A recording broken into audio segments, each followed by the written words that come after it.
The auction yard at Harlow Crossing, late July. Dust. Diesel. Manure baking under a white sky, 90 degrees and not a breath of wind. At the bottom of the board somebody had chalked it in small cramped letters, like they were embarrassed to even list it. Lot 19. Mixed goats. 37 head. Condition poor.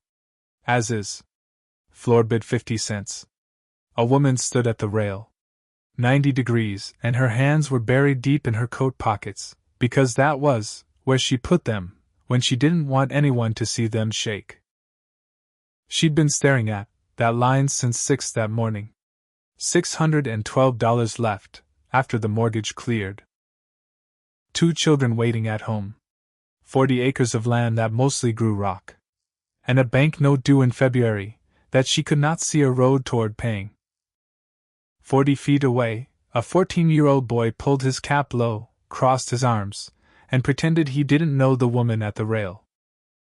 50 cents, the auctioneer called. Do I hear 50 cents for the lot?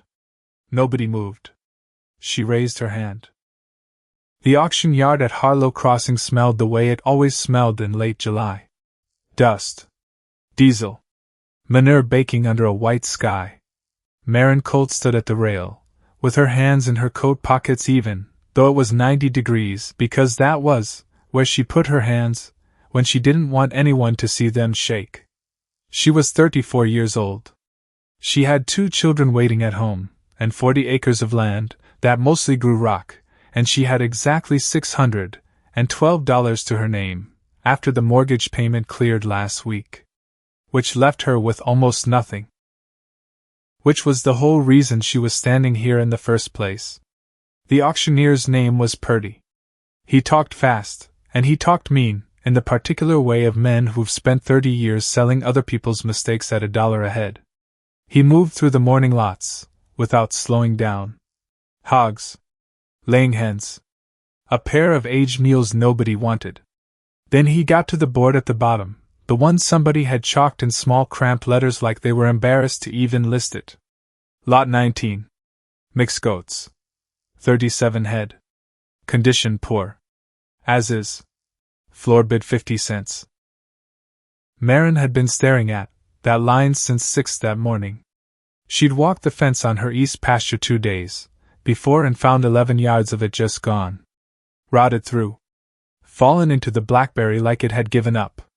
She'd stood there, with her coffee going cold in her hand, and done the math she always did now, the math that never came out right no matter how many times she ran it. 40 acres of limestone hillside. A cow that gave less than a quart some mornings. A boy who needed shoes, and wouldn't ask for them. A girl who still set a place at the table for her father some nights, out of habit, before catching herself. And a bank note. Due in February. $280 she did not have, and could not see a road toward having. So when she'd seen the notice for the auction posted in Otis Pruitt's window, she hadn't thought about it as an opportunity. She'd thought about it the way she thought about everything now. As a problem with a shape. And problems with a shape, she'd learned, could sometimes be solved if you looked at them long enough without blinking. Which was why she was here. Which was why Eli was standing 40 feet away from her with his cap pulled low, and his arms crossed, pretending he didn't know the woman at the rail. He was 14. Old enough to be humiliated by her. Not old enough yet to hide it well. 50 cents, Purdy called out. Do I hear 50 cents for the lot? Nobody moved. Maren raised her hand. A ripple went through the crowd. Not loud yet.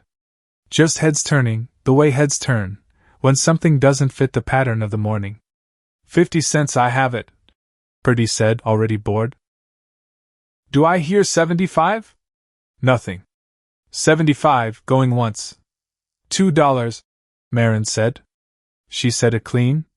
She said it loud enough to carry, and not 1 degree louder than that, because she'd learned something about auctions a long time ago, back when her father used to take her to the stock sales, as a girl. You didn't bid high, because you wanted the thing.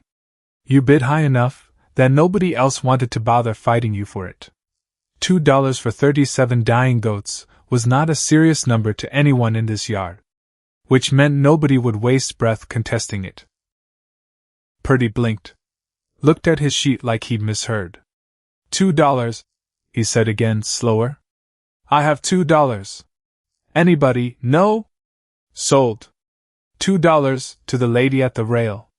And that was when the laughter started. It didn't come all at once.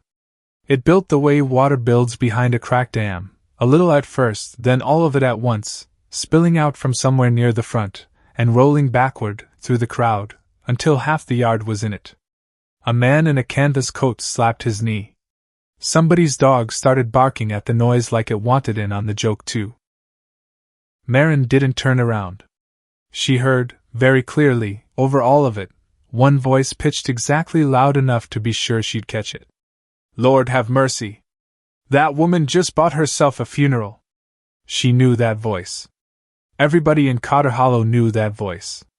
Dade Rourke owned 600 acres of good bottomland along Salt Fork Creek, and sat on the board of the only bank, within 40 miles, and he had a laugh that started somewhere in his chest, and came out sounding like he was doing you a favor by finding you funny.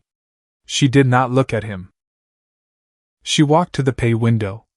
She counted out $2 in coin, slow, deliberate, the way you count out money, when you want your hands to look steadier than your stomach feels. She took her receipt. And she walked toward the holding pens, where 37 goats stood pressed, into the far corner, away from the smell of the hog lot, watching her come, with eyes that held no opinion about any of this at all. Because that was the thing nobody in that yard understood yet. Not Purdy. Not the men still wiping their eyes from laughing. Not even her own son, 40 feet away, wishing the ground would take him. She hadn't bought 37 dying goats. She'd bought the only thing on that auction sheet nobody else had bothered to actually look at. Eli didn't say a word on the drive home. He sat in the truck bed, with his back against the cab, one boot braced against a slanted crate, watching the goats shift and stumble every time the tires found a rut. Which was often. The road up to their place hadn't been graded in years, and the county wasn't in any hurry to fix that, on account of nobody important lived at the end of it. Marin drove with both hands on the wheel, and her jaw set. She could feel him back there, not looking at her through the rear window. Just being there, radiating something that didn't have a name yet but would later, when he was old enough to put words to it. Something like, I love you, and I am ashamed of you, and I don't know how to hold both those things at once, so I'm going to hold neither, and just be quiet instead. Which was, she thought, about the fairest description of being 14 that she could imagine. She almost said something twice. Started to. Stopped. Because what was there to say? That she knew what it looked like. That she knew exactly, precisely what it looked like, a widow with 2 kids, and a mortgage paying $2 for a laughingstock in front of half the county, including, God help her, including Dade Rourke, who probably hadn't thought about her in 2 years, and would now think about her, and talk about her, for at least a week. She let the silence sit.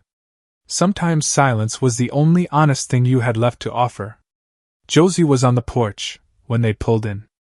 8 years old, barefoot, holding the screen door open, with her hip, because it didn't latch right anymore, and she'd learned to hold it just so. She watched the truck come up the drive, with the goats swaying in the back, and her whole face lit up like Christmas. Mama got a whole herd! She shouted, to nobody, to everybody, to the hills. Eli exhaled through his nose. Not quite a laugh. Not quite, not one either. Marin parked. Cut the engine. Sat there one more second, with her hands on the wheel, before she made herself move, because moving meant starting, and starting meant there was no way now to pretend this had been anything other than exactly what it looked like. $2. 37 goats. A boy who wouldn't look at her, and a girl who thought it was the best thing that had ever happened. She got out of the truck. All right, she said, mostly to herself. Let's get you all unloaded. It took over an hour. Getting 37 underweight, half-feral animals out of a truck bed, and into a paddock, with one rope, one exhausted woman, and one teenage boy pretending he wasn't helping, while absolutely helping. That was the kind of labor that stripped away anything decorative you might still believe about country life. One doe got loose twice, and had to be run down through blackberry thicket. A young buck decided the porch steps looked more promising than the paddock gate, and had to be physically wrestled off them, twice, while Josie shrieked, with laughter loud enough to wake the valley. By the time the last one was through the gate, and the gate was wired shut, the sun was dropping orange behind the ridge, and Marin's shirt was stuck to her back, and her hands were shaking again, though not from fear this time. From something closer to exhaustion mixed with a feeling she didn't have a clean name for yet either. She stood at the fence and looked at them. 37 animals. Ribs you could count. Hip bones like coat hangers under dull hide. Not one of them looked like anything worth $2, let alone worth the future she was quietly, privately, terrifiedly beginning to build around them in her head. Except their eyes. She noticed it back at the auction yard, standing there with her hands going numb around the rail. Thin as these animals were, starved as they were, not one of them had that flat, given-up look she'd have expected. Their eyes were alert, watchful, waiting to see what came next instead of already certain nothing would. Which was, if she let herself think about it, and she did, standing there in the last light, with her son beside her, and her daughter running along the fence line making up names for goats that didn't have any, yet, which was not so different from how she'd felt every single morning for the last 2 years. Waiting to see what came next. Still here to find out. Mama! Eli's voice. Flat. Careful. The voice he used when he was working up to something he didn't want to say. Yeah. Everybody at school's gonna hear about this by Monday. She kept her eyes on the goats. I know it. Rourke's boy is in my class. That landed somewhere under her ribs, quiet and precise, the way the worst things always did. I know that too, she said. He didn't say anything else. He didn't need to. She understood the whole shape of it, without him spelling it out, the particular cruelty of being 14, and having your mother's humiliation become a story other kids got to tell at your expense, second-hand, at lunch, forever, or at least, until something more interesting came along to replace it. Eli. He looked at her. Just barely. A fraction of a glance, like he was rationing it. I need you to trust me on this, she said. Not today. I know you can't do it today. But, Mom, I'm not asking you to understand it yet. You spent $2 on dead goats. They're not dead. They look dead. They're thin, she said. That's different. He shook his head. Not arguing exactly. Just done, for now, the way 14-year-olds get done, with a conversation, before it's actually finished, because finishing it would require feeling something out loud, and that was its own kind of unbearable. He walked back to the house. Marin stayed at the fence a while longer, alone, listening to 37 strangers breathing in the dark, and let herself feel, for about 30 seconds, the full weight of what she'd just done in front of an entire county. Then she went inside to start supper, because whatever else was true, her children still needed to eat, and the land didn't care how humiliated you'd been by lunchtime. It just kept needing things from you, every single day, regardless. The house had 2 bedrooms, and a kitchen that leaked along the north wall every spring, and Thomas had promised, the year before he died, that he'd get up on that roof and fix it properly before winter. He never had the chance. Marin had patched it herself twice since, with tar paper and stubbornness, and it held. Mostly. She was up before 4 the next morning. She was up before 4 most mornings now, had been for 2 years, ever since the accident took the habit of sleeping past dawn away from her entirely, the way grief takes things you didn't know you'd miss, until they're already gone. She milked the cow first. Old Delia, going on 11 now, giving less every season, less every month it felt like, though Marin tracked it careful in a little notebook she kept on a nail by the barn door, because numbers, unlike feelings, could be relied upon to tell the truth. 3/4 of a quart this morning. Down from a full quart 2 weeks back. She wrote it down. She always wrote it down. Then she stood at the paddock fence in the gray half-light, and looked at her new animals, all 37 of them, and felt the full and specific terror of having made a decision in front of witnesses, that she now had to make correct, alone, with no one to blame, but herself if it wasn't. Because that was the truth under all of it. Under the calm face she'd worn at the auction. Under the steady hands counting coin at the pay window. She didn't actually know if this was going to work. She had a memory. A memory of a woman 3 miles east, Marta Voss, whom half the valley considered strange, and the other half considered nothing at all, since she rarely came to town, and never came to church, and a memory of watching Marta's small herd of goats work a hillside that should have grown nothing but weeds, watching them move through brush that Marin's own hillside was choking on, eating things Marin had spent 3 years fighting, and losing to. She had a memory. That was what she had. A memory, and an idea built on top of it, that she'd never once tested, and 37 half-dead animals now eating her last reserves of feed, while she figured out if the idea held any water at all. She went inside, and made breakfast, from cornmeal and the last of a jar of preserves, and woke the children, and got Josie into her shoes, and Eli into the mood required to walk to the end of the drive, and catch the bus, without saying 6 words to her, and then she sat down at the kitchen table, with the ledger. She opened it the way you open a wound to check if it's healing. Mortgage, $280, due February the 14th. Current balance saved toward it, $41. $41. Against $280. With 6 months left on the clock.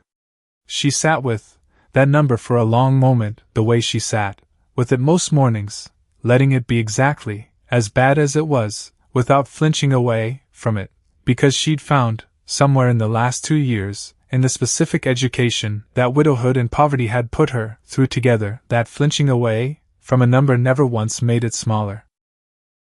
Only looking straight at it, and figuring out what to do about it, did that. She closed the ledger. She went out to the barn, got the wheelbarrow, and started hauling the fallen fence rail out of the blackberry along the east line, because whatever else was uncertain, one thing was not. Those goats needed somewhere secure to be, and she had exactly one pair of hands to make that happen. Otis Pruitt ran the general store on Harlow Crossing's Main Street, and he had done so for 30 years, long enough to have developed the particular skill of a small-town shopkeeper, the skill of hearing everything, and appearing to have heard nothing. Marin went in on Thursday for salt, and a spool of fence wire, and the bell over the door hadn't finished ringing before she felt it. The particular quality of a room that had already been talking about you. Corinne Lund was at the counter. Corinne Lund was always at the counter, or somewhere close to it, because gossip in Cotter Hollow moved on a schedule, as reliable as the mail, and Corinne considered herself something like its postmaster. "Marin," Corinne said. "Warm. Too warm. Heard you had quite a morning at the sale. Word travels. Word flies." Corinne smiled, the kind of smile that had teeth in it somewhere underneath the friendliness. 37 goats, is that right? For $2? That's right. Lord. Corinne shook her head, delighted. Dade Rourke's telling it all over town. Says it's the saddest thing he's seen since the Hendricks place went under. Marin kept her face level. She'd had 2 years of practice keeping her face level in this exact store, hearing news about her own life delivered back to her second-hand, filtered through whoever had gotten to it first. "Is he?" she said. "Says you'll be lucky if half of them survive the month." He might be right. That threw Corinne slightly. She'd expected a fight, or at least a flush of embarrassment to feed on, and instead she got a flat, calm agreement that didn't give her anywhere to go. "Well," Corinne said, recovering, "I do hope it works out for you, Marin. I truly do. With the children and all. With the children and all. As if the children were an argument against the goats. As if a widow with 2 kids didn't have the right to a bad idea, or a good one nobody recognized yet, same as anybody else. Marin paid for her salt and her wire. She said good morning to Otis, who gave her the smallest possible nod, the nod of a man trying to stay neutral in his own store, and she walked out, into the July heat, with her jaw tight, and her eyes stinging in a way she refused, absolutely refused, to let turn into anything visible. She got in the truck. She sat there a minute. $2, she thought. That's what this is costing me. $2 and apparently my whole reputation in a town I have to live in for the rest of my life. Except that wasn't quite true either, was it? Because the reputation had started slipping 2 years ago, hadn't it, the day the sheriff's car came up the drive, and Thomas didn't come home from the feed run, and it had kept slipping every month since, every time she'd had to ask for an extension, every time somebody at church had looked at her, with that particular blend of pity and relief that it wasn't them. The goats hadn't started this.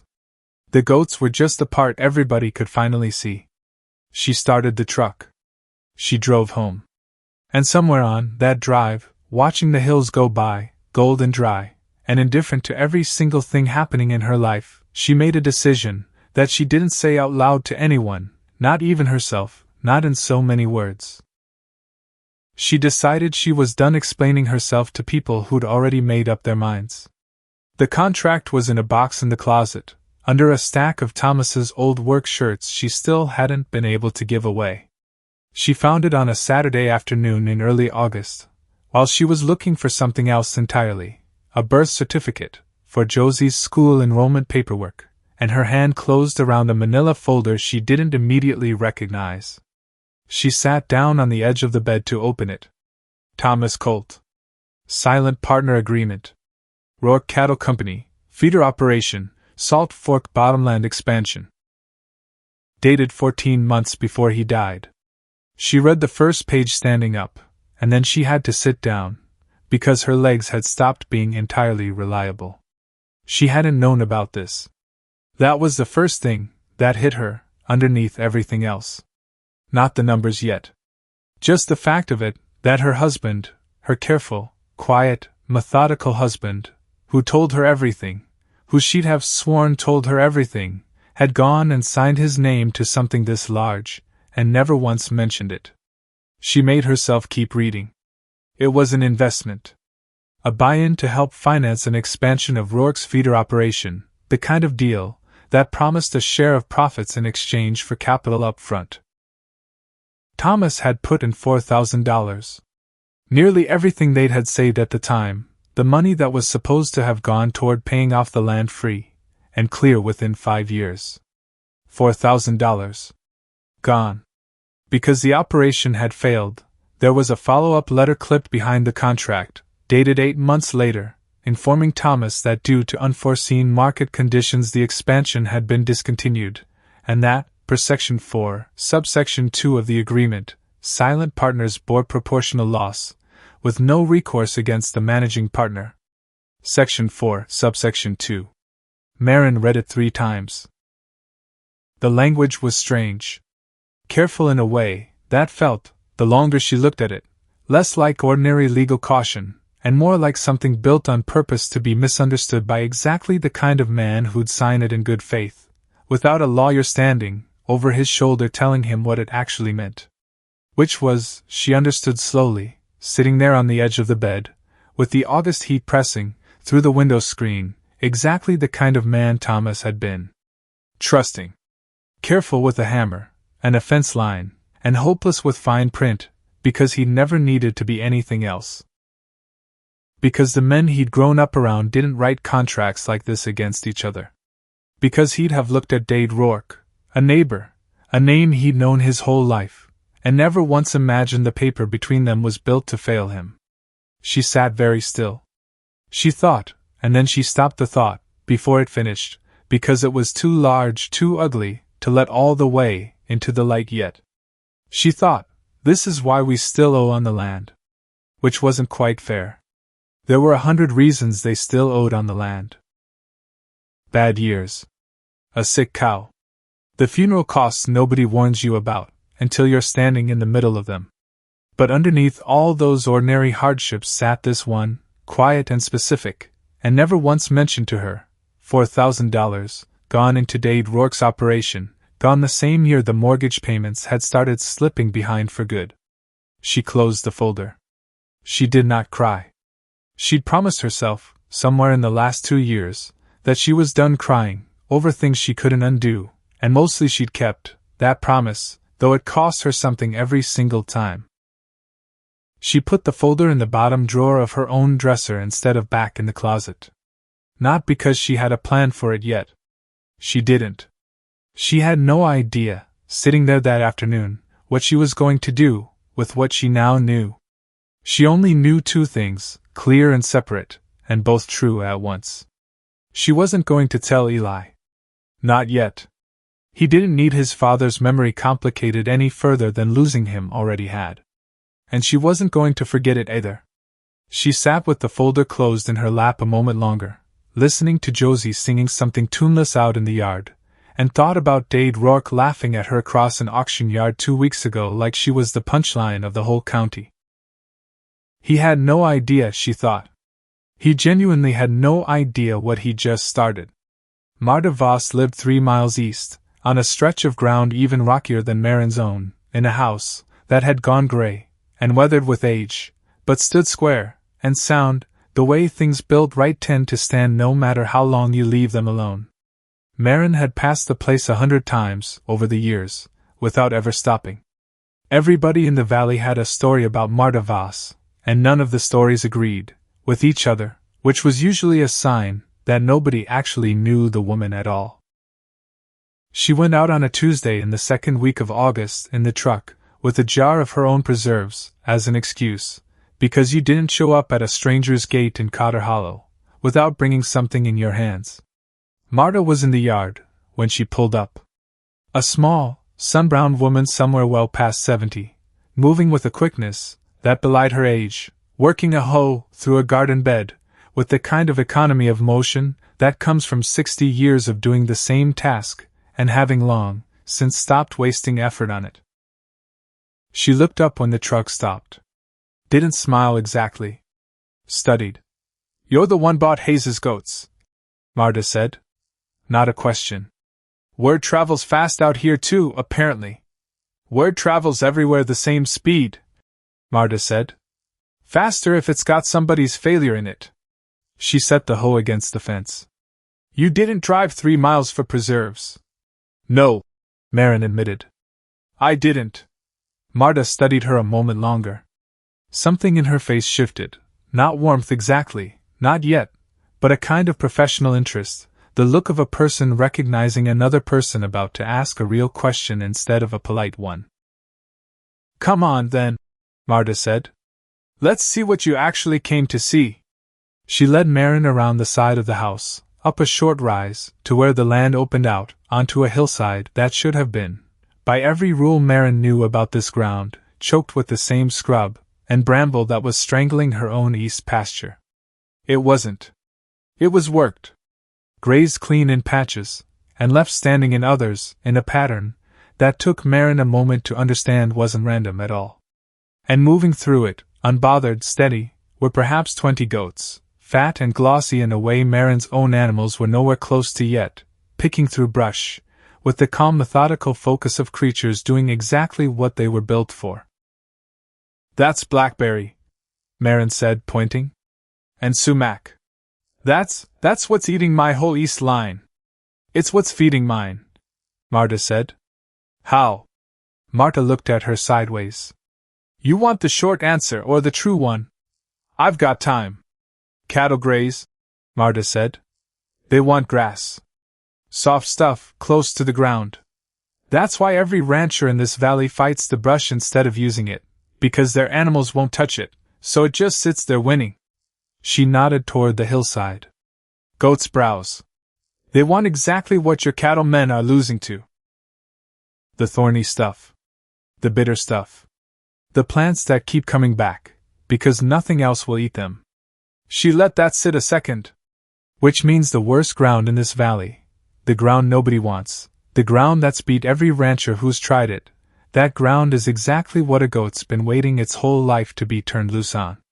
Marin stood very still, looking at that hillside, feeling something shift in her chest that she didn't have words for yet. Because she'd had a theory. She'd had a hope, dressed up as a theory, standing at that auction rail 2 weeks ago. And here it was, made real, 20 feet in front of her, chewing through blackberry like it was nothing at all. I have 37, Marin said. Half of them look like they won't make the month. They'll surprise you, Marta said. Goats are tougher than they look. Tougher than most people, if you want my opinion. She started walking back toward the house, and Marin fell in beside her, because it was clear the lesson wasn't finished. First thing. Get them fed right, and fed right means turned loose on brush, not held tight on what little grass you've got. Second. Water. Clean, always, or you'll lose more to sickness than you ever would to the ground itself. Third.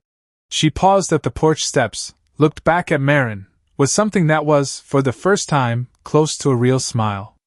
Third, you're going to want to know about the milk. Once they settle. The milk. You didn't buy 37 goats to look at them, Marta said. Come inside. I want to show you something.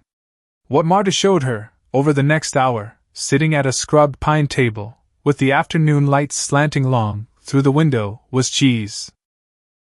A small white wheel of it, wrapped in cloth, pulled from a cool cellar dug into the hillside behind the house. Marta cut a thin piece and handed it across without ceremony. Marin tasted it. It was nothing like anything she'd had before. Sharp in a way that woke something up at the back of her tongue, and rich underneath the sharpness, dense, with a texture that held together clean, when she pressed it between her fingers. That's from your goats, Marin said. Some of them. Not all of them still milk. I'm old Mrs. Colt. I don't run the operation I used to. Something in the way she said it, used to, caught Marin's attention. You used to run more than this, Marin said. It wasn't quite a question. Marta was quiet a moment, looking at the cellar door like it held a decade she wasn't sure she wanted to open back up in front of a near stranger. I had the biggest dairy operation in this valley, she said finally. 22 years ago. Before you'd have known me at all. Marin waited.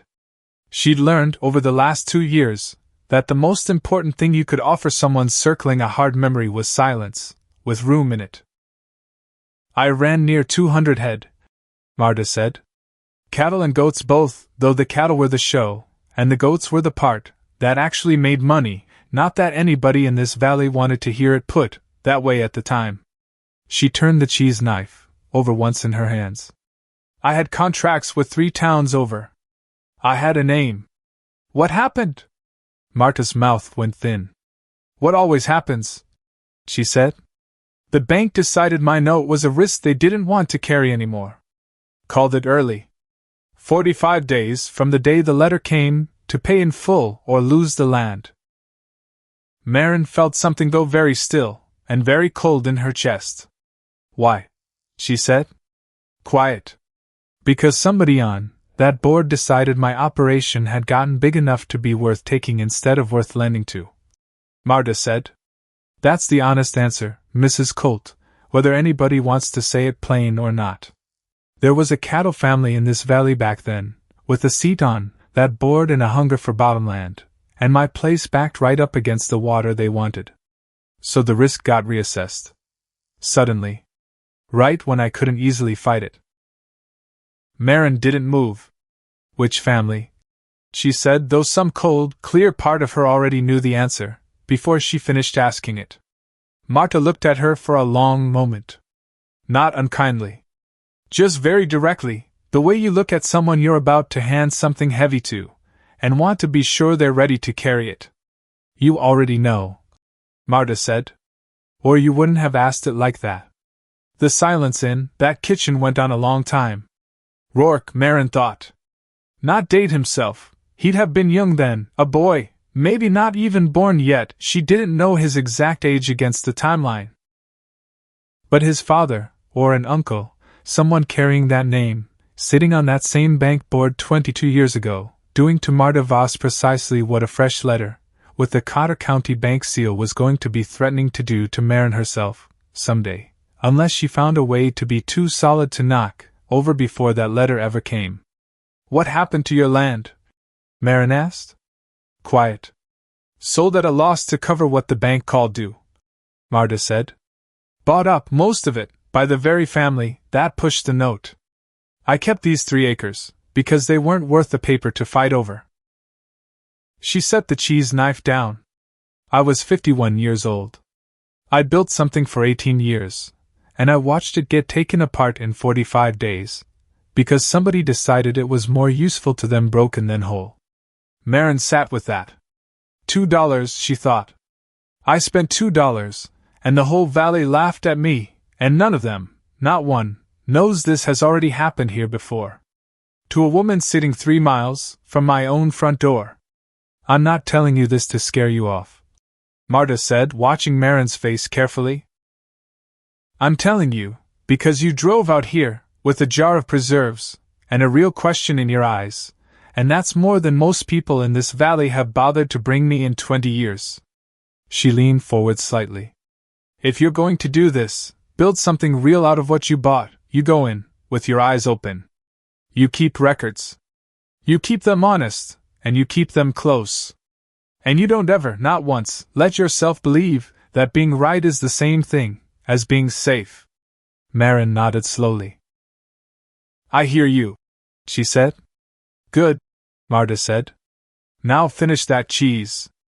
And come back next week. There's a great deal more to teach you than I've gotten to today, and 40 acres of bad ground doesn't turn itself around on wishing." Marin drove home in the last gold hour of daylight, with the truck windows down, and her mind running faster than the road under her tires. She thought about the folder in her dresser drawer. Thomas's contract, $4,000, Section 4 subsection 2. She thought about Marta Voss at 51 years old, watching 18 years of work get dismantled in 45 days by a bank board, with O'Rourke sitting on it. She thought about her own mortgage. February the 14th. $280. And she thought, carefully, the way you handle something sharp, about the fact that none of this, not one piece of it, had felt like coincidence, from the moment Marta said the word bank. This wasn't just about goats anymore. It hadn't been, maybe, since the moment she opened that folder in the closet. It was about a name that kept showing up at the center of every hard thing that had ever happened to a hard-working family on rocky ground in this valley, and about the quiet, cold, entirely new understanding settling into her chest that she wasn't the first woman this had happened to, and if she wasn't careful, she wouldn't be the last either. She got home as the light was failing. Eli was in the paddock. She almost didn't believe it at first, pulling up the drive, seeing him out there in the low orange light, with a fence rail balanced on one shoulder and a coil of wire looped over the other, working the section of the east line she'd started clearing 2 weeks ago, and hadn't gotten back to since. She got out of the truck slowly, careful not to make a sound that would spook whatever this was into stopping. He didn't look up right away. He set the rail against a post, checked its lean, adjusted it, the way he'd watched his father do 100 times, before Thomas died, and never once, as far as Marin knew, done himself since. "Eli." He looked over. Something guarded in his face, braced for her to make it a bigger moment than he wanted it to be. "Fence needed fixing," he said. "Flat. Figured somebody should get to it." She didn't push. She'd learned that much about her son in 14 years, and especially in the last 2, you didn't chase him toward a feeling, you let him walk up to it on his own schedule, or he'd bolt the other direction entirely. "You talked to Marta Voss?" he asked, not quite looking at her. She went still. "You were listening." "I was in the truck bed under the tarp, when you got back from her place last week. Heard some of it through the window when you came in." He shrugged one shoulder, the universal 14-year-old gesture for "I noticed something, and I'm not going to admit how much it mattered." "She really run the biggest dairy in the valley? Before?" "That's what she says. And the bank took it. Because of Rourke's people." Marin looked at her son for a long moment in the fading light. 14 years old. Ashamed of her 3 weeks ago in front of half the county.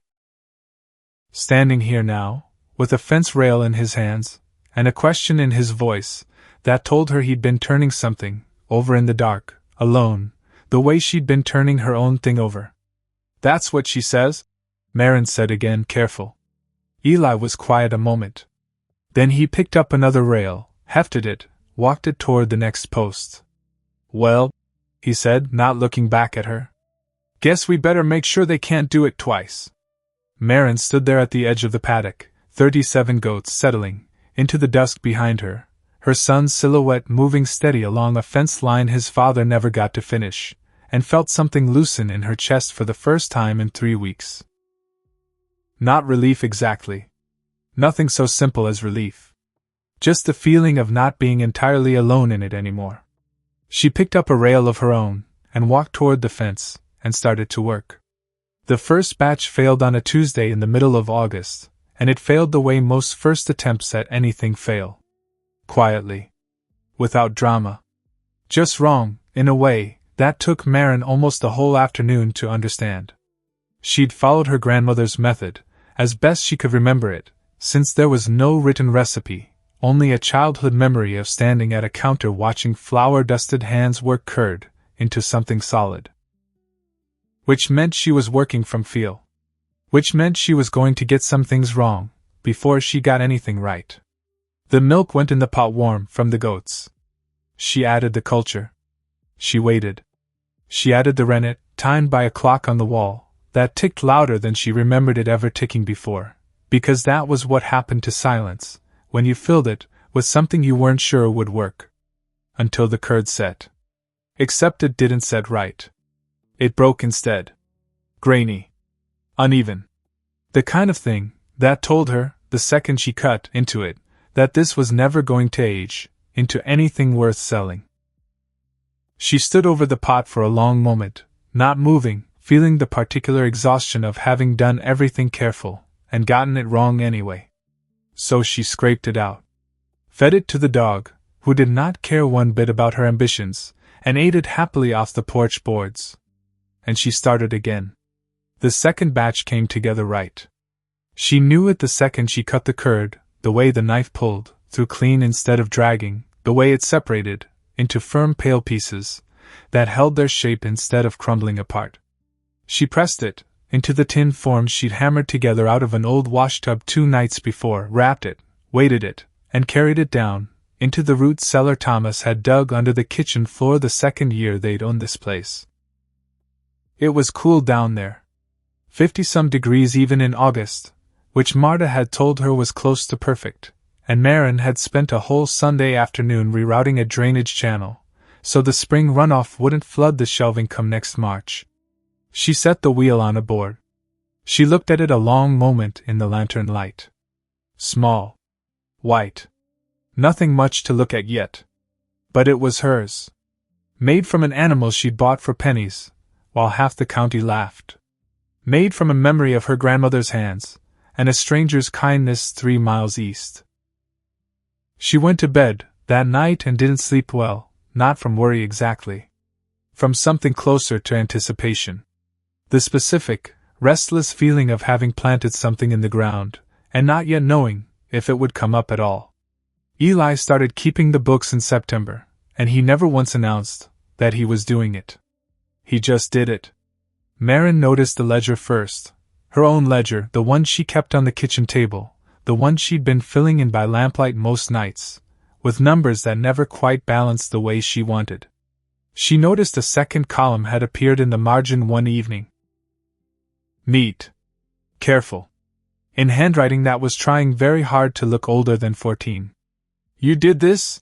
she asked, when he came in from the barn.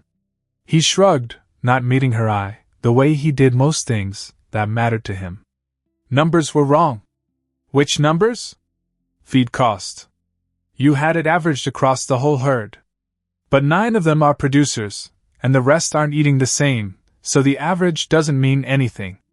He set his boots by the door. "I fixed it." She looked at the column again. He had fixed it.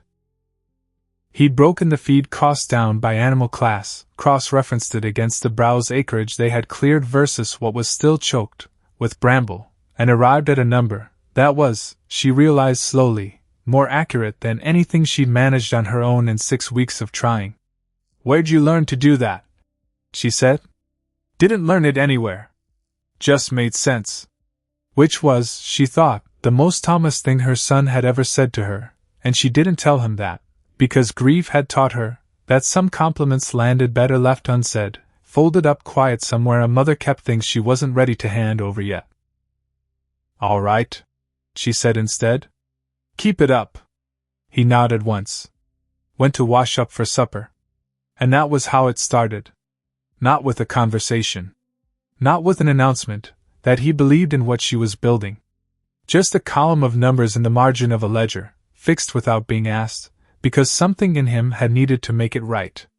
By the 3rd week of September she had 11 wheels aging in the cellar, and a problem she hadn't fully solved yet, which was that a cellar full of cheese wasn't worth anything until somebody bought it. She'd been thinking about buyers since Marta first cut her that slice back in August. Thinking about the mining camps 2 counties east, where men worked long shifts underground, with no refrigeration, and needed things that wouldn't spoil. Thinking about the freight routes that ran supply out that direction twice a month, hauling flour and salt pork, and whatever else those camps couldn't produce for themselves. Which meant she needed a freight man. Which meant she needed to be standing in the right place at the right time, with something worth tasting in her hand, because you didn't build a business plan around hoping somebody noticed you. You built it around making sure they couldn't not notice. She heard about the wagons through Otis, who mentioned, not to her directly, she overheard it, while she was paying for salt, that Tobias Reed's outfit was due, through Harlow Crossing on the 22nd, same as every month, running supply out to the camps at Cutter Ridge and beyond. She was at Otis's store on the morning of the 22nd, with a wheel wrapped in cloth sitting on the truck seat beside her, 7 weeks aged, the best of what she had. Tobias Reed was a compact man somewhere in his 50s, whether the particular way men get weathered, from decades of open roads, and open weather, standing at the hitching rail arguing mildly, with Otis about the price of axle grease, when Marin walked up. She waited for a break in the conversation. It came slower than she'd have liked. "Mr. Reed," she said, "I have something you might want to look at." He glanced over. Not unkind. Just a man on a schedule, doing the math on whether this was worth the 2 minutes it would cost him. "Kind of something," he said. "The kind that keeps in heat," Marin said. "And gets better the longer it sits." That got a flicker of interest. Not much. Enough. He followed her to the truck. She unwrapped the wheel there in the morning light, cut a thin slice, with the knife she'd brought for exactly this, and held it out, without another word, because she'd decided somewhere on the drive into town that she wasn't going to sell this with talking. She was going to sell it, with the cheese itself. He ate it. The silence that followed went on 5 seconds. Then 10. Long enough that Marin felt her pulse in her own throat, waiting. "What is this?" he said finally. "Hard goat cheese. 7 weeks aged. Gets better with 2 more months. Doesn't need ice." He looked at the wheel. Looked at her. Looked back at the wheel, like he was recalculating something behind his eyes. "Doesn't spoil in the heat," he said. Not quite a question. "Everything else you're hauling out there does," Marin said. "Butter turns on the road. Fresh milk's got maybe a day, before it's no good to anybody. This gets better the longer it travels. That's not a small difference to a man loading a wagon for a 3-day run." Tobias was quiet a moment, chewing on that along with the last of the slice. "How many can you supply?" he said. "Right now. 11 wheels aging, more coming every week. I can promise you 40 by December, if the herd holds." "And price?" She gave him a number. She'd worked it out 3 separate ways the night before, checking it against what she knew freight men paid for goods that moved reliably, and she said it clean, without apology, because Marta had told her once The only thing worse than asking for too much was asking for too little, and teaching a buyer you didn't know your own worth. Tobias didn't answer right away. He was doing the arithmetic freight men always did, weighing what a thing cost him to carry against what he knew his buyers at the far end would pay for it. "I'll take what you've got ready in November," he said finally. "And if the quality holds," he tapped the wrapped wheel once, "I'll want a standing arrangement going forward." Marin kept her face level, though something in her chest had gone loud and fast. "I think we can discuss that," she said. She drove home, with an advance payment folded into her coat pocket, and she didn't tell the children right away. She wanted to sit with it herself first. Wanted to feel it fully, privately, before she let it become a family celebration, and lost the particular quiet shape of it belonging just to her for 1 hour. Because 6 weeks ago she'd stood in an auction yard, while half the county laughed at her. And now a freight captain had eaten a slice of her cheese in total silence, and asked how many more she could make. She pulled the truck over on the ridge road, cut the engine, and sat there a long minute, with her hands in her lap, looking down over the valley, gold and dry in the September light. She thought about her father, who used to tell her that most people mistake being laughed at for being wrong.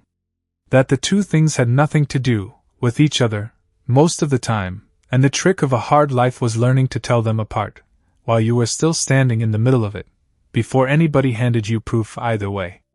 She had proof now. Small proof. 11 wheels and an advance in her pocket. It would have to be enough, for now, to keep going on. October brought the cold snap early, and with it the routine that would carry the whole operation through the rest of the year. Up before 4, milking, straining, culturing, cutting curd, pressing, salting, cellaring, then out to check fence and browse before the children woke for school. It was brutal in the way real work is brutal. Which is to say, not dramatic. Just relentless. The kind of labor nobody makes a movie about, because there's nothing to film except a woman doing the same careful things in the same order, day after day, until the doing of them stops feeling like a decision, and starts feeling like breathing. Eli helped where the schedule allowed, mostly with the books, and the turning of the wheels every third day, a task he'd taken over entirely by October, without being asked, tracking shelf position in a small notebook he kept on a hook by the cellar door. Josie helped by naming every single goat whether Marin wanted her to, or not, and by October there was a gray doe, with a slightly torn ear, that Josie had named Clementine, and a stubborn buck named General Lee, that Josie insisted on calling by his full title even when yelling at him to get off the porch. The herd had settled into the hillside the way Marta promised it would. The east slope, choked for 3 years, with bramble and scrub oak, that Marin had fought and lost to season after season, was being worked over now in patterns that almost looked like management, the older does leading younger ones toward the better browse, coming down to the paddock each evening, with the particular satisfied look of animals doing exactly what they were built for. She lost 2 wheels to contamination in early October. That hurt, in the specific way losing product hurts, when you don't have margin to lose anything.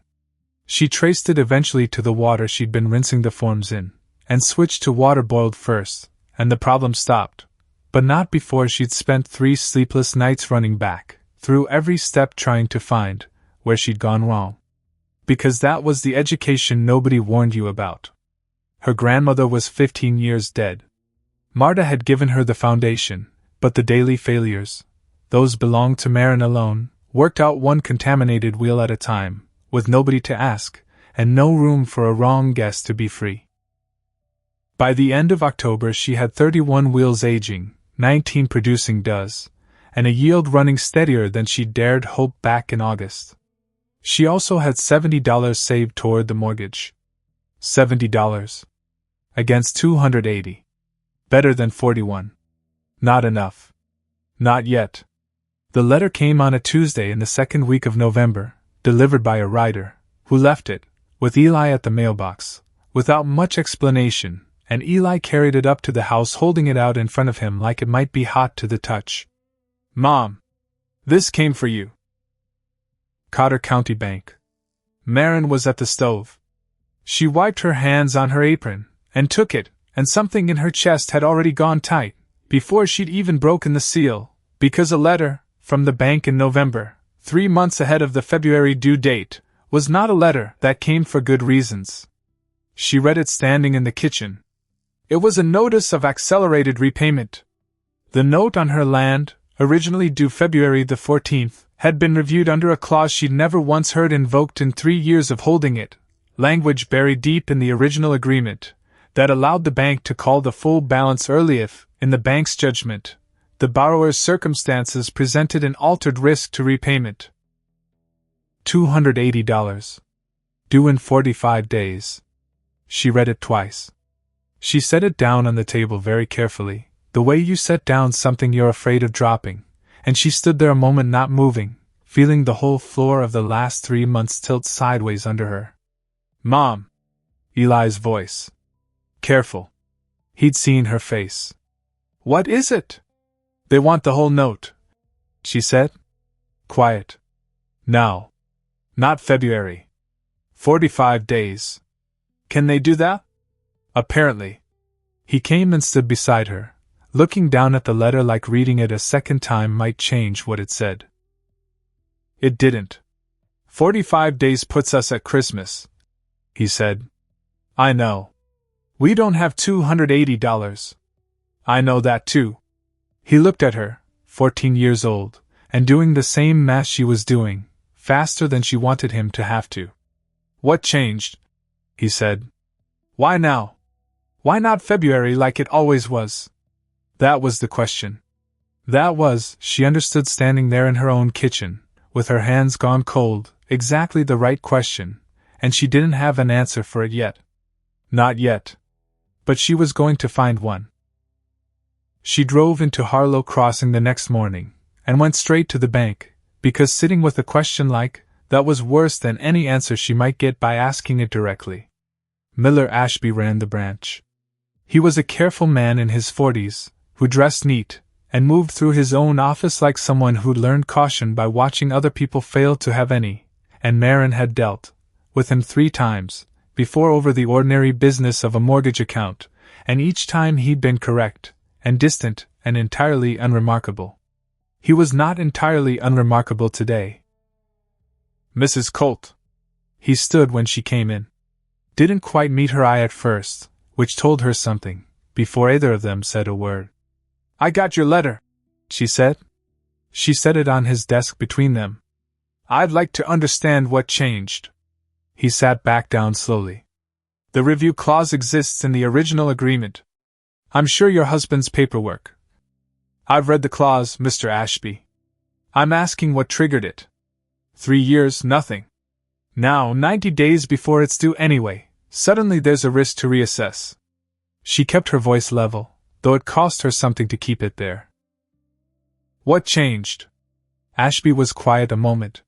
He glanced toward the door of his office, which was closed, and then back at her, and something in his posture shifted, not relaxing exactly, but loosening slightly, the way a man loosens when he's decided to say something he's not entirely supposed to say.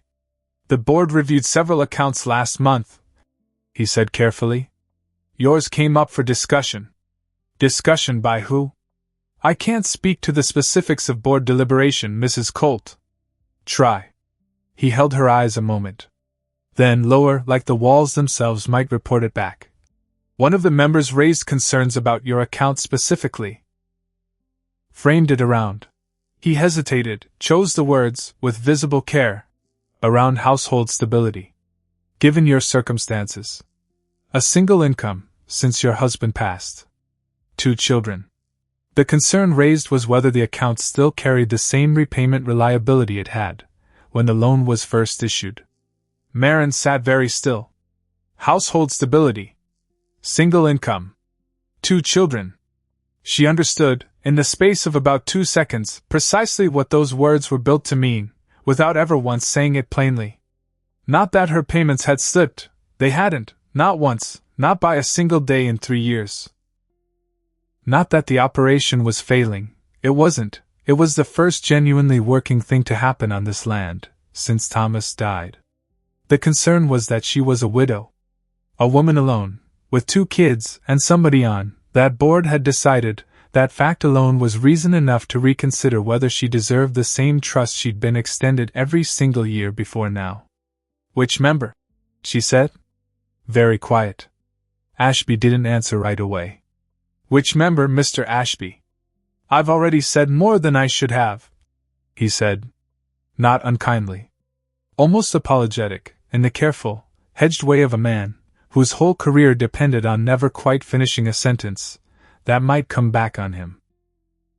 "I'd ask you not to repeat where you heard it." She looked at him a long moment. She didn't need him to say the name. There was only one man on that board with any reason at all to look twice at a widow scraping by on 40 acres of rock, and it wasn't because he was worried about her repayment schedule.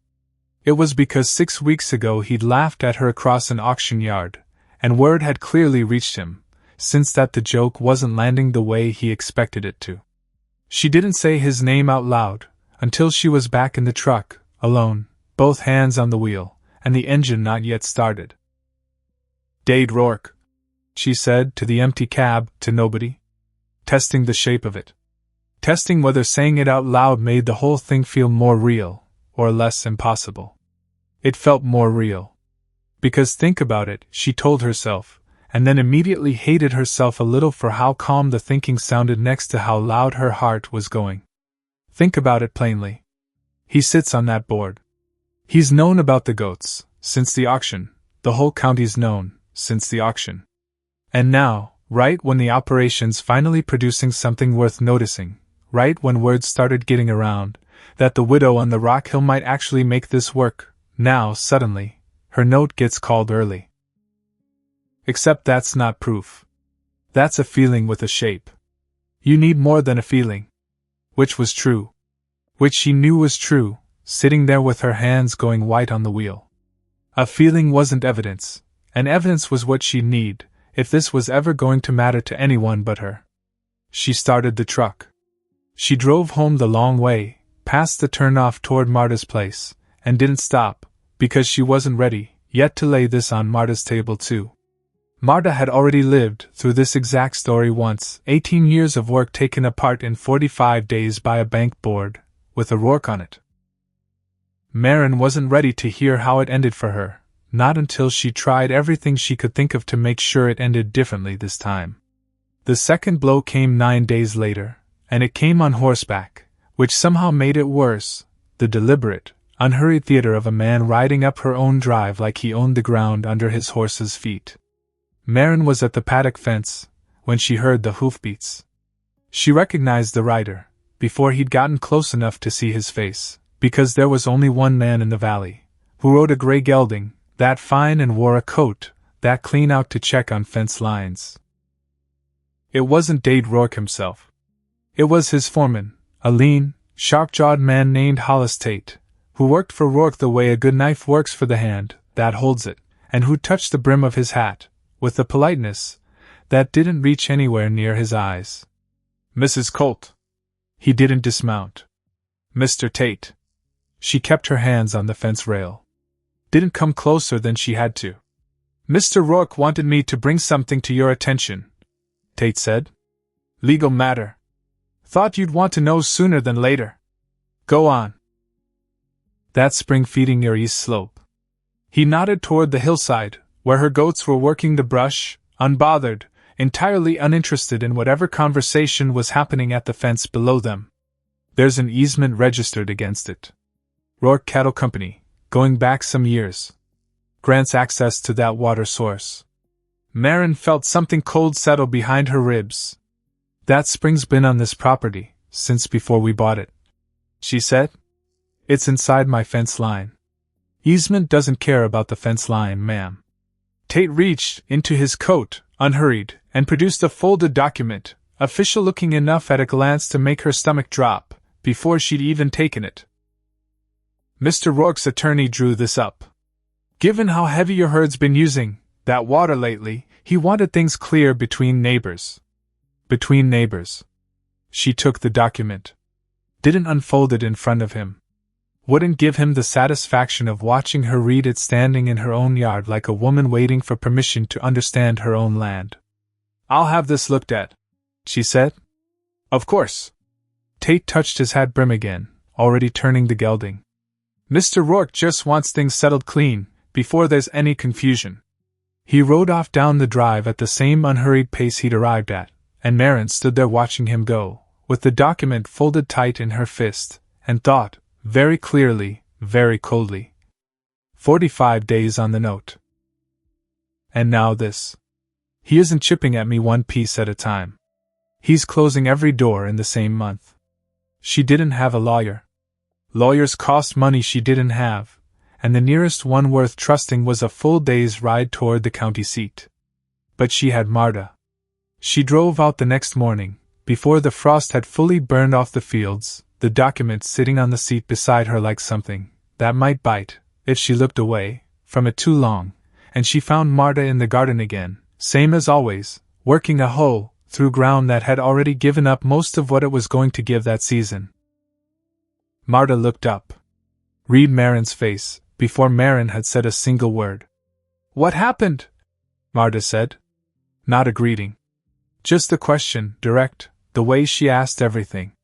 Marin handed her the document. Marta set the hoe down slowly. Unfolded the paper. Read it once, standing there in the cold morning light, and then read it again, and something moved across her face that Marin hadn't seen there before, not surprise exactly. Recognition.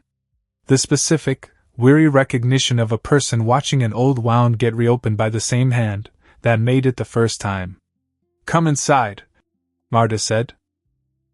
They sat at the pine table. Marta pulled a heavy folder from a shelf Marin hadn't noticed on her first visit. Old, the edges soft, with handling, tied shut with a length of twine gone gray with age. "I kept my own papers," Marta said, working the twine loose. "After. I told myself it was so I'd remember exactly what happened. Now I think I kept them, because some part of me always knew somebody else in this valley would need to see them one day." She laid out 2 documents side by side on the table. One, the paper Tate had handed Marin yesterday. The other, brittle and yellowed, pulled from her own folder, a surveyor's easement record, dated 22 years back, bearing a Rourke name Marin didn't recognize, but understood immediately.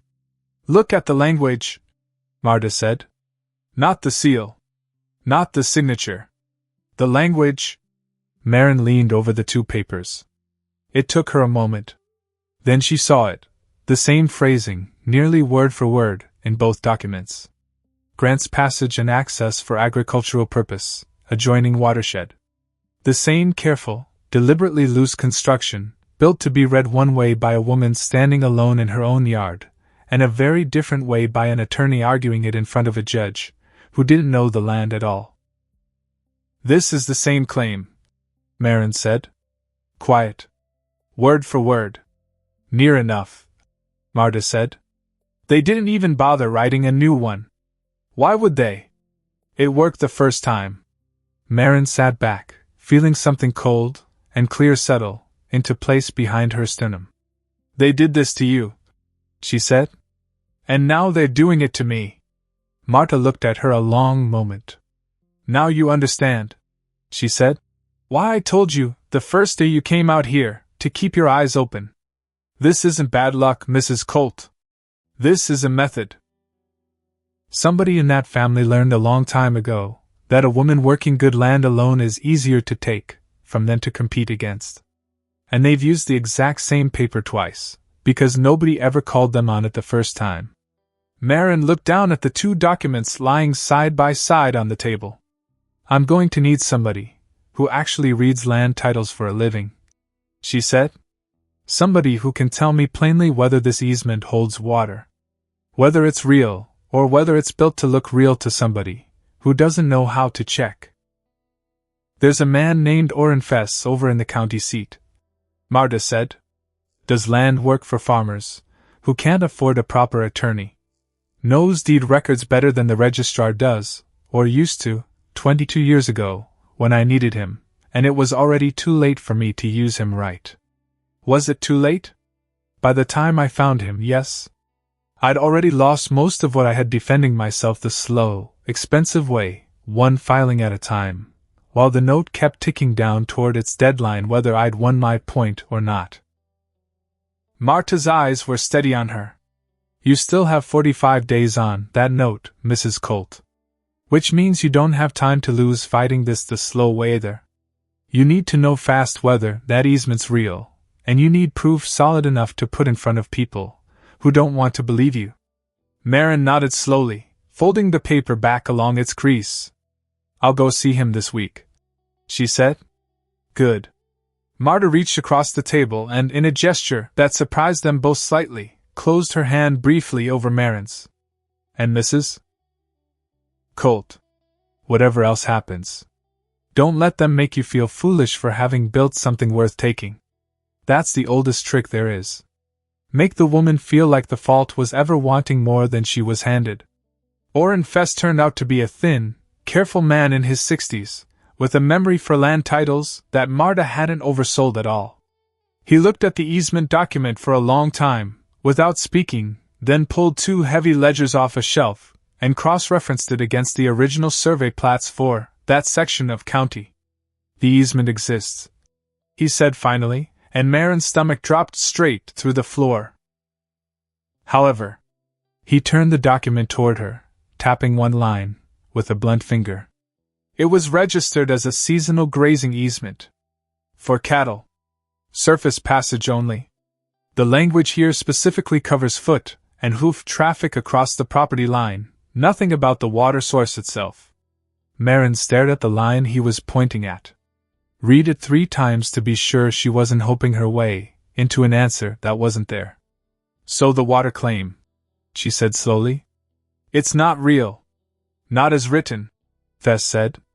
Whoever drew this up either misread the original registration entirely or… He looked at her, over his glasses, and let the sentence finish itself in the space between them. Or they knew exactly what it said, Marin finished, and hoped I wouldn't read it carefully enough to catch it. I've known the Rourke family's attorney 12 years, Fess said. He doesn't misread documents, Mrs. Colt. He's careful in exactly the way this document is careless. Which tells me the carelessness was on purpose. Marin sat with that a long moment. Because here was the thing nobody could argue with once you laid it out plain. A mistake you could forgive. A pattern you couldn't. She thanked Fess, paid him what little she could afford for his afternoon, and drove home, with the written assessment folded carefully into the same coat pocket that had carried Thomas's contract back in August, the first time she'd learned that this family's fingerprints ran deeper into her life than she'd ever wanted to know. She didn't tell Eli about the water claim right away. She told herself it was because he had enough weighing on him already, between school and the ledger, and the fence line he'd taken to walking most evenings, without being asked. The truth was closer to this. She wasn't ready yet to watch her son's face while she explained that the same family that had quietly ruined his father might now be trying to ruin her too. But Eli found out anyway, because Eli had taken, over the past 3 months, to noticing things his mother didn't say out loud. He found her at the kitchen table on a Thursday night in late November, both ledgers open in front of her, the household accounts, and the separate one she kept for the dairy, and both of Thomas's old files spread out beside them. The investment contract. The follow-up letter. Section 4, subsection 2. What's that? Eli said from the doorway. Not loud. Just present, the way he'd learned to be present, when something in the house had gone quiet in a way that worried him. Marin didn't jump. She'd half expected him to find it eventually. Come sit, she said. He sat. She told him. Not everything at once. She'd learned that much about her son, that you gave him a fact, and let him ask the next question rather than handing him the whole weight in one motion, but she told him about the contract. The $4,000. The clause that made it legal for Rourke's operation to walk away, with his father's money, and owe him nothing back. Eli went very still, listening, his jaw working the way it did when he was holding something in. Dad never told you, he said finally. No. You think he didn't understand what he signed? I think, Marin said carefully, your father trusted people the way decent men trust people. He looked at a neighbor's name on a piece of paper, and never once imagined the paper was built to work against him. She reached over and closed her hand briefly over the contract, the way Marta had closed her hand over Marin's own a few days before. That's not a fault, Eli. That's not something to be ashamed of him for. But it's why we're still short, Eli said. Quiet. Working it through out loud, the way he did with numbers. The $4,000. That's most of what we'd have had toward paying off the land free and clear. That's why we're still carrying a note at all. Marin didn't answer right away, because he'd said it faster and cleaner than she'd let herself say it in her own head yet. I think that's part of it, yes, she said finally. Eli sat with that a long moment, staring at the contract like he could see, through the paper, into the exact conversation his father must have had, sitting across some table, from O'Rourke, signing his name in good faith to something that was never meant to be good to him at all. And now, Eli said, they're trying to take the rest. Marin looked at her son. 14 years old, doing arithmetic no 14-year-old should have to do, arriving at conclusions she hadn't wanted to hand him, but couldn't, in good conscience, keep hiding from him either. That's what it looks like, she said. I don't have proof of everything yet. I have proof the easement claim is false. I have suspicion about the rest. What are we going to do? We. She noticed the word. Held on to it. We're going to keep the operation running, she said. Because whatever else is true, that's the only thing that actually pays this mortgage. We're going to answer the bank's letter in writing, with Fess's assessment attached, and make them show their reasoning instead of just their deadline. And we're going to keep our eyes open. Every single day. Because I don't think this family is finished yet, and I would rather see the next thing coming than be surprised by it. Eli nodded slowly. He looked down at the ledger, at his own careful column of numbers in the margin, and something in his face hardened slightly, not into anger exactly. Into resolve. The particular resolve of a boy who has just understood, all at once, that the work he's been doing at this kitchen table every night isn't a chore his mother assigned him. It's a fight. And he's already in it, whether anybody asked him first or not. I'll double-check the browse numbers again this weekend, he said. If we can get one more section of hillside cleared before the note's due, that's more milk. More wheels. More toward the 280. Eli. I want to help Mom. He looked at her, steady, older in that moment than she'd seen him look since before his father died. Let me help.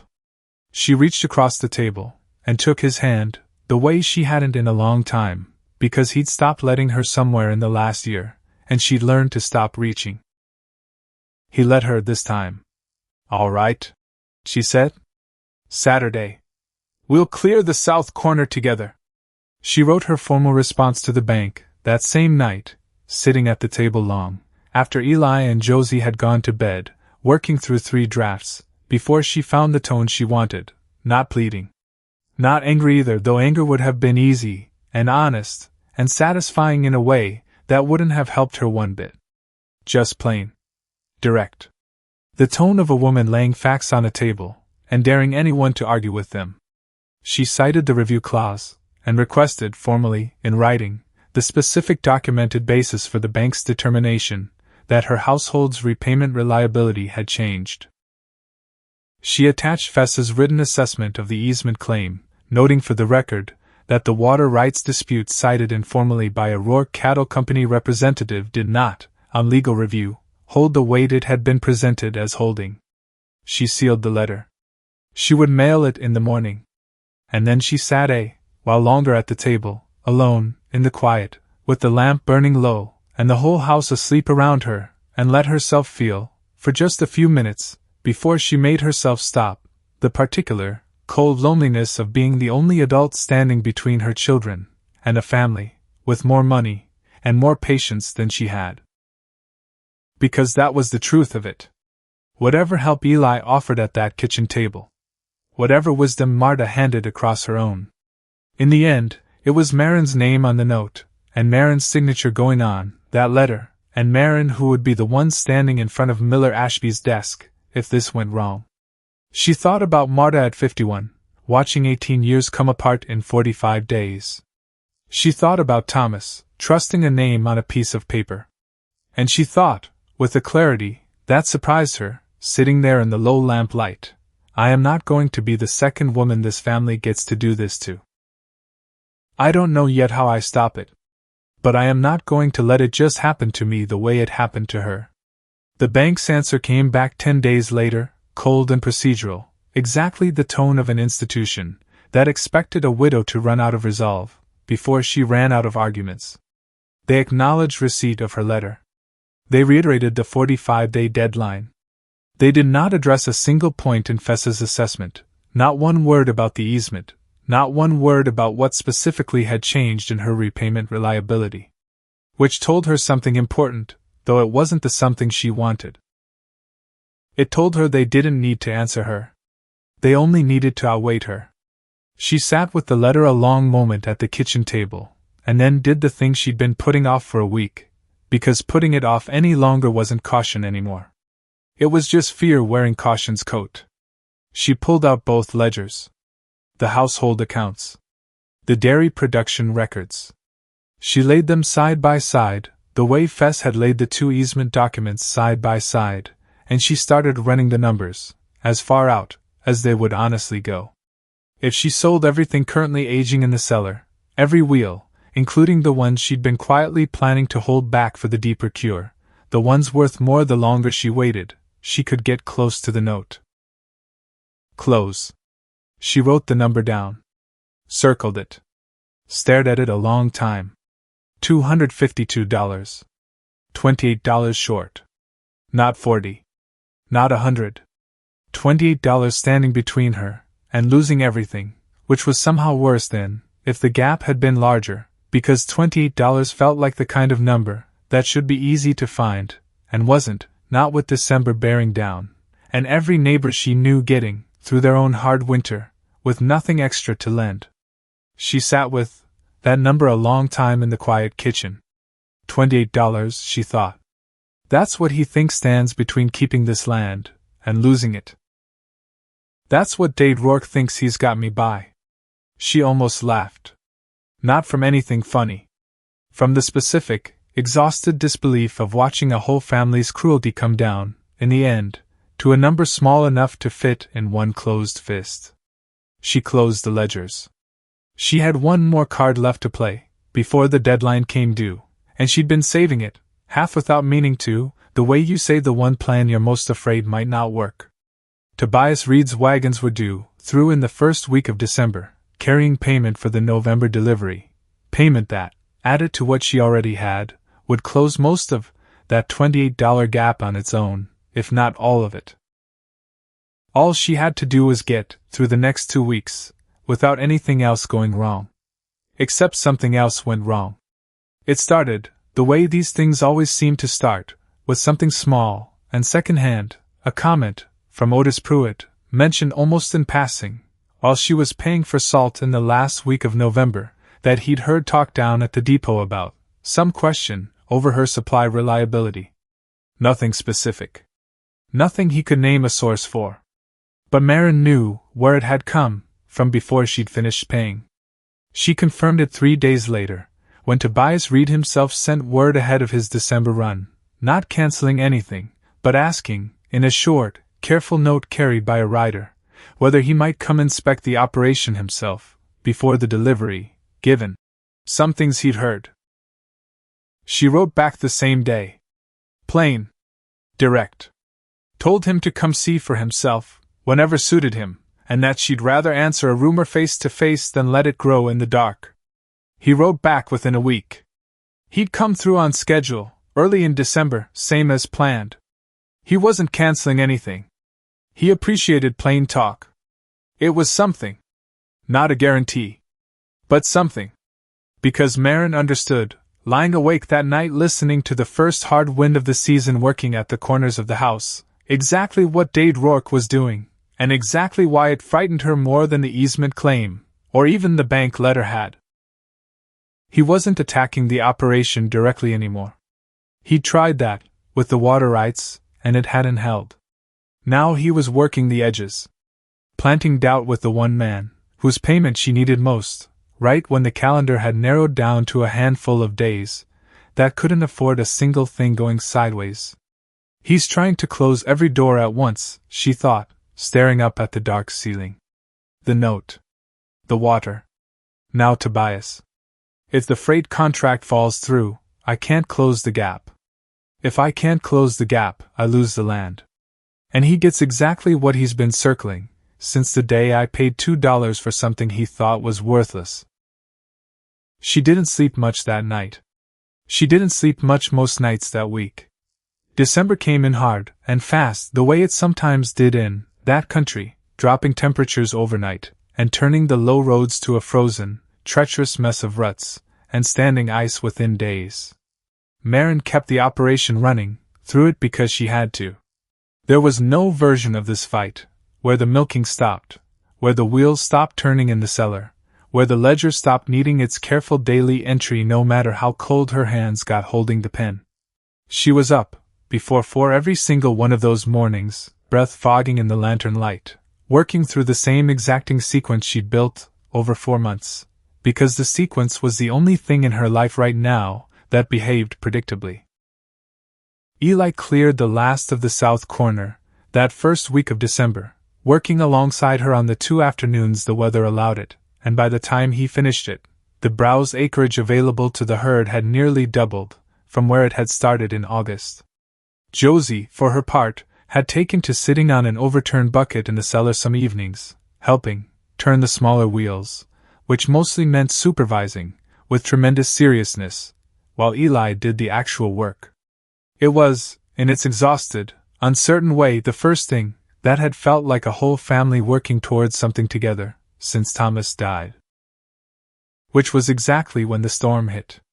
It came in from the northwest in the second week of December, the kind of storm the old-timers in the valley only saw once every decade, or so, 3 days of hard, freezing rain that swelled every creek in the county, and turned the low roads impassable by the second day, wagon wheels sinking to the axle in mud that had frozen, and thawed and frozen again, until it held nothing steady at all.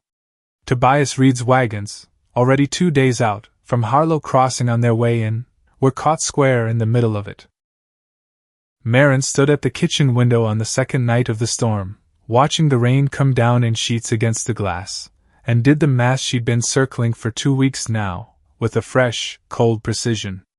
Which meant, unless something changed, the wagons weren't reaching her before the bank's deadline at all. Which meant the payment she'd been counting on, the payment that would have closed most of that $28 gap, was sitting somewhere on a flooded road, going nowhere, while her clock kept running down toward zero regardless. She recalculated it standing right there at the window, running the numbers, with the same flat precision she'd use on anyone else's ledger, because precision was the only thing keeping the panic at arm's length tonight. Without Tobias's payment, without the November delivery money, she was short. Not by $28 anymore. The gap had widened slightly, since her last count, a small unavoidable expense for feed she hadn't been able to put off, but close. Close enough that the number still felt almost cruel in its smallness, sitting there against everything she'd built since July. $28, she thought, staring out at the black, roaring dark beyond the glass, at a road somewhere out there that wasn't going to let a wagon through in time no matter how much she needed it to. Not 40. Not 100. $28, and a storm, and a deadline that didn't care one bit about either. She heard Eli's boots on the kitchen floor behind her, coming in from checking the barn, water running off his coat onto the boards. He looked at her face in the lamplight, and went still. "How bad?" he said. She turned from the window. Outside, the rain kept coming, relentless, indifferent, exactly the kind of weather that didn't know or care that a woman and her 2 children were standing on the edge of losing everything they'd spent 5 months building. Without Tobias's payment, before the deadline," she said, and made herself say the number plain, the way she'd make herself say any hard number out loud, because saying it plain was the only way she knew to start solving it. "We're short. Not by much. But we're short." Eli didn't say anything for a moment. He just stood there dripping in the doorway, 14 years old, looking at his mother the way he'd been learning to look at her all autumn, not like a child anymore. Like someone standing beside her in it. "Then what do we do?" he said. Marin looked past him, out the window, into the dark, where a flooded road sat somewhere between her and everything she needed. She didn't have an answer yet. But for the first time in 2 years, standing in that kitchen, with her son waiting on her word, and the storm hammering the roof over their heads, she felt something that wasn't quite panic, and wasn't quite hope either. It was closer to the feeling she'd had standing at that auction rail back in July, hand raised, before anyone had laughed. The feeling of a woman about to do something nobody else in that valley expected her to be capable of. "Get some sleep," she said finally. "I need to think." But she already knew, standing there watching the rain come down sideways against the glass, that sleep wasn't where this night was headed. Somewhere out past that flooded road, Tobias Reed's wagons were sitting still, going nowhere. Which meant if the money wasn't coming to her, she was going to have to go and find it herself. She didn't sleep. She lay in the dark a while, listening to Eli's door creak shut down the hall, listening to the rain hammer sideways against the north wall, where the roof still wasn't quite right no matter how many times she'd patched it. And somewhere in that hour of lying still and staring at a ceiling she couldn't see, the shape of the only plan she had left finished building itself in her head, whole, before she'd even decided to let herself think it all the way through. She got up. Lit the lantern. Because waiting was not a plan. Waiting was just fear, dressed up patient, hoping the storm would break in time to save her, without her having to do anything herself. And she was done being a woman who waited for weather to be kind to her. She went to Eli's door and knocked once, soft, the way you knock when you already know the person on the other side isn't sleeping either. "Get dressed," she said. "Warm as you can. We're loading the wagon." They worked by lantern light in the cellar for 2 hours, and Marin was particular about it. Not just grabbing whatever sat closest on the shelf. Choosing the 12 oldest wheels first, the ones she'd been aging since September, the ones she'd quietly told herself she'd hold back until the deep cure finished, worth almost double once they hit 12 weeks. She wrapped each one in double cloth, packed them in straw, handed them up to Eli, who stacked them in the wagon bed, with the same careful economy he brought to the ledger, nothing wasted, nothing out of place. 8 more from October went in after that. Younger. Still good. Still worth something to a man who couldn't get fresh milk out where he was headed. She held 4 half wheels back separate, wrapped smaller, for buyers who might want less at a lower price, because she'd learned enough about selling in the last 4 months to know that not every customer needed the same size of yes. At one point she paused, with a wheel in her hands. A 10-week round. The rind gone a deep, honest gold, the kind of weight that told you, before you even cut it, that the inside was going to be exactly right. And she stood there a second too long, holding it, feeling the whole strangeness of the night settle over her at once. Because 5 months ago she'd stood in an auction yard and paid $2 for animals a whole county said were worthless. Because she'd been laughed at standing right there in front of everybody who mattered to her daily life. Because she'd gone home and started the work anyway, alone at first, then not alone, losing sleep and money, and 2 wheels to contamination. And now here she was, loading that same work onto a wagon in the middle of a freezing December storm. Planning to drive a mountain road before daylight to sell it to strangers who didn't even know she was coming. "Mom!" Eli's voice low from the wagon bed. "That's the last one." She set the wheel down among the straw, climbed down, looked at the load, canvas thrown over the top now, the dark bulk of 5 months of her life sitting there waiting under freezing rain. "Get some sleep," she said. Few hours, at least. I'll wake you at 3. I'm coming with you. Eli. Someone needs to be on that wagon who isn't half asleep by the second hour, he said. Flat. Final, the way he said things, when he'd already decided, and was only informing her, not asking. I've been over that road on the map 3 times this week. I know where it washes out. I know where it doesn't. She looked at her son, 14 years old, standing in freezing rain at 11 at night, having apparently spent 3 separate evenings this week studying a mountain road she hadn't even told him she was thinking about. You've been planning this, she said. Not quite a question. I figured you might need to, he said. Sooner or later. Figured somebody should know the road.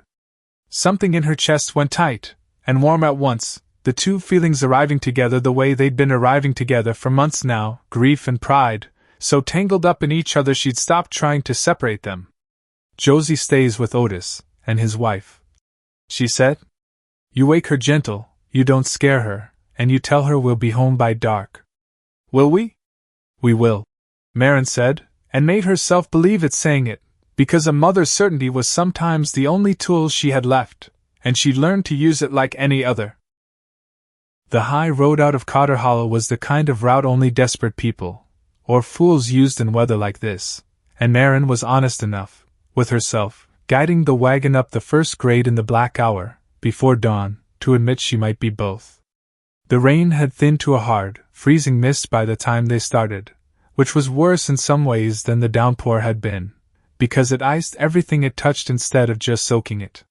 The horse, old Clayton, steady, unbothered by most things, after a decade of hauling this family's hopes up and down bad roads, picked his way over the wet shale, with the particular deliberate caution of an animal who'd learned, the hard way, what happened when you trusted your footing too fast.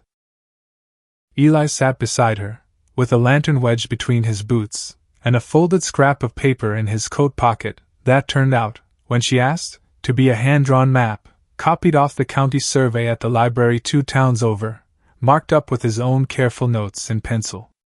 2 miles up, he said, not looking at the map, because he'd apparently already memorized it. There's a drainage crossing. Runs fast in weather like this. We ford it slow, straight angle, or the wagon slides. You've never driven this road. No, he admitted. But I read every account of it I could find. And I asked Otis. He drove it once years back, said the same thing about the crossing. She looked at her son sideways in the gray, thin light. 14 years old, reciting a stranger's decade-old memory of a mountain crossing like it was scripture, because it was the only preparation available to him, and he'd taken every scrap of it seriously. All right, she said. You call the crossing when we get there. They reached it a little after 6, just as the black sky was starting to loosen toward gray in the east. The water ran fast and loud over the flat rock bed, higher than Marin liked, maybe 8 or 9 inches, but not so deep it looked impassable, if they went in careful. She got down. Walked it herself first, boots filling with icy water, testing the footing, before she'd risk the wagon on it. Straight angle, Eli called, from the seat, over the noise of the water. Don't let him drift downstream side, there's a drop past the second rock. She climbed back up. Took the reins. Talked Clayton into the water slow, steady, the wagon lurching hard once, when the rear wheel caught a submerged stone she hadn't seen, her stomach dropping straight through the wagon bed for one long, terrible second, and then they were through, water streaming off the wheels, both of them breathing like they'd run the crossing themselves instead of ridden it. Good call on the angle, she said once her voice would work again. Eli didn't say anything. But she caught, in the gray light, the smallest flicker of a grin cross his face, before he tucked it back down, where 14-year-old boys keep the feelings they're not ready to admit to yet. They reached the East Junction a little before 10, 3 hours and 40 minutes, after leaving home, which surprised her. She'd estimated closer to 4.5, and Clayton, it turned out, was more motivated by the promise of stopping somewhere than by anything she'd managed, with the reins herself. The junction sat where the main valley road met the mountain route, a natural stopping point travelers had used for 20 years, sheltered by a lean-to structure built against the rock face sometime before either of them were born. And there, exactly where Marin had gambled everything on finding them, sat 4 wagons stranded, their teams tied off, their drivers gathered around a fire in the stone ring at the shelter's center, doing the particular restless nothing that men do when weather has taken their schedule away from them. She counted the wagons twice, as they came down the last grade, just to be sure her eyes weren't tricking her with exhaustion. 4. Not 1. Which meant, whatever else happened today, there was more than a single buyer waiting at the bottom of this road. Tobias Reed was the first to recognize her. He was standing near the fire, with a tin cup in hand, and she watched his whole posture change, as her wagon came into view, surprise first, then something sharper, more alert, the look of a man recalculating a situation faster than he'd expected to need to that morning. "Mrs. Colt." He set the cup down. "You came up the high cut? In this? Heard you were stuck," Marin said, climbing down, her legs stiff and unsteady from 3 hours of cold concentration. "Figured if the delivery wasn't coming to me, I'd bring it to you instead." Another driver drifted over from the fire, heavy-set, in a canvas coat, a face she didn't recognize. "That's the Cotter Hollow cut," he said.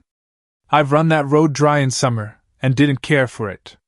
"It's passable if you're careful," Marin said, which was approximately true, and left it there. Tobias was already looking past her, at the wagon, at the canvas stretched tight, over whatever she'd carried 3 hours, through freezing rain to bring him. "Let's see what you've got," he said. She pulled the canvas back herself. The wheels sat packed in straw exactly as she'd loaded them, each wrapped in its cloth binding, the oldest ones distinguishable at a glance by the deeper color showing at the wrapped edges. She lifted one of the 12-week rounds, unwrapped it there in the cold, gray morning air, in front of Tobias, and the heavy-set stranger, and 2 more drivers who'd drifted over from the fire, drawn by whatever it is that makes men gather when they sense something worth watching about to happen. She cut into it. The rind pale gold, the interior dense and clean underneath, almost no moisture showing at the cut face. She held the first slice out to Tobias, without another word. He ate it.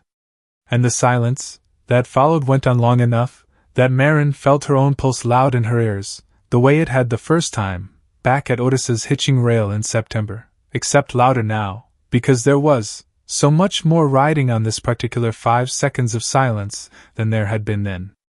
"That's your best yet," Tobias said finally.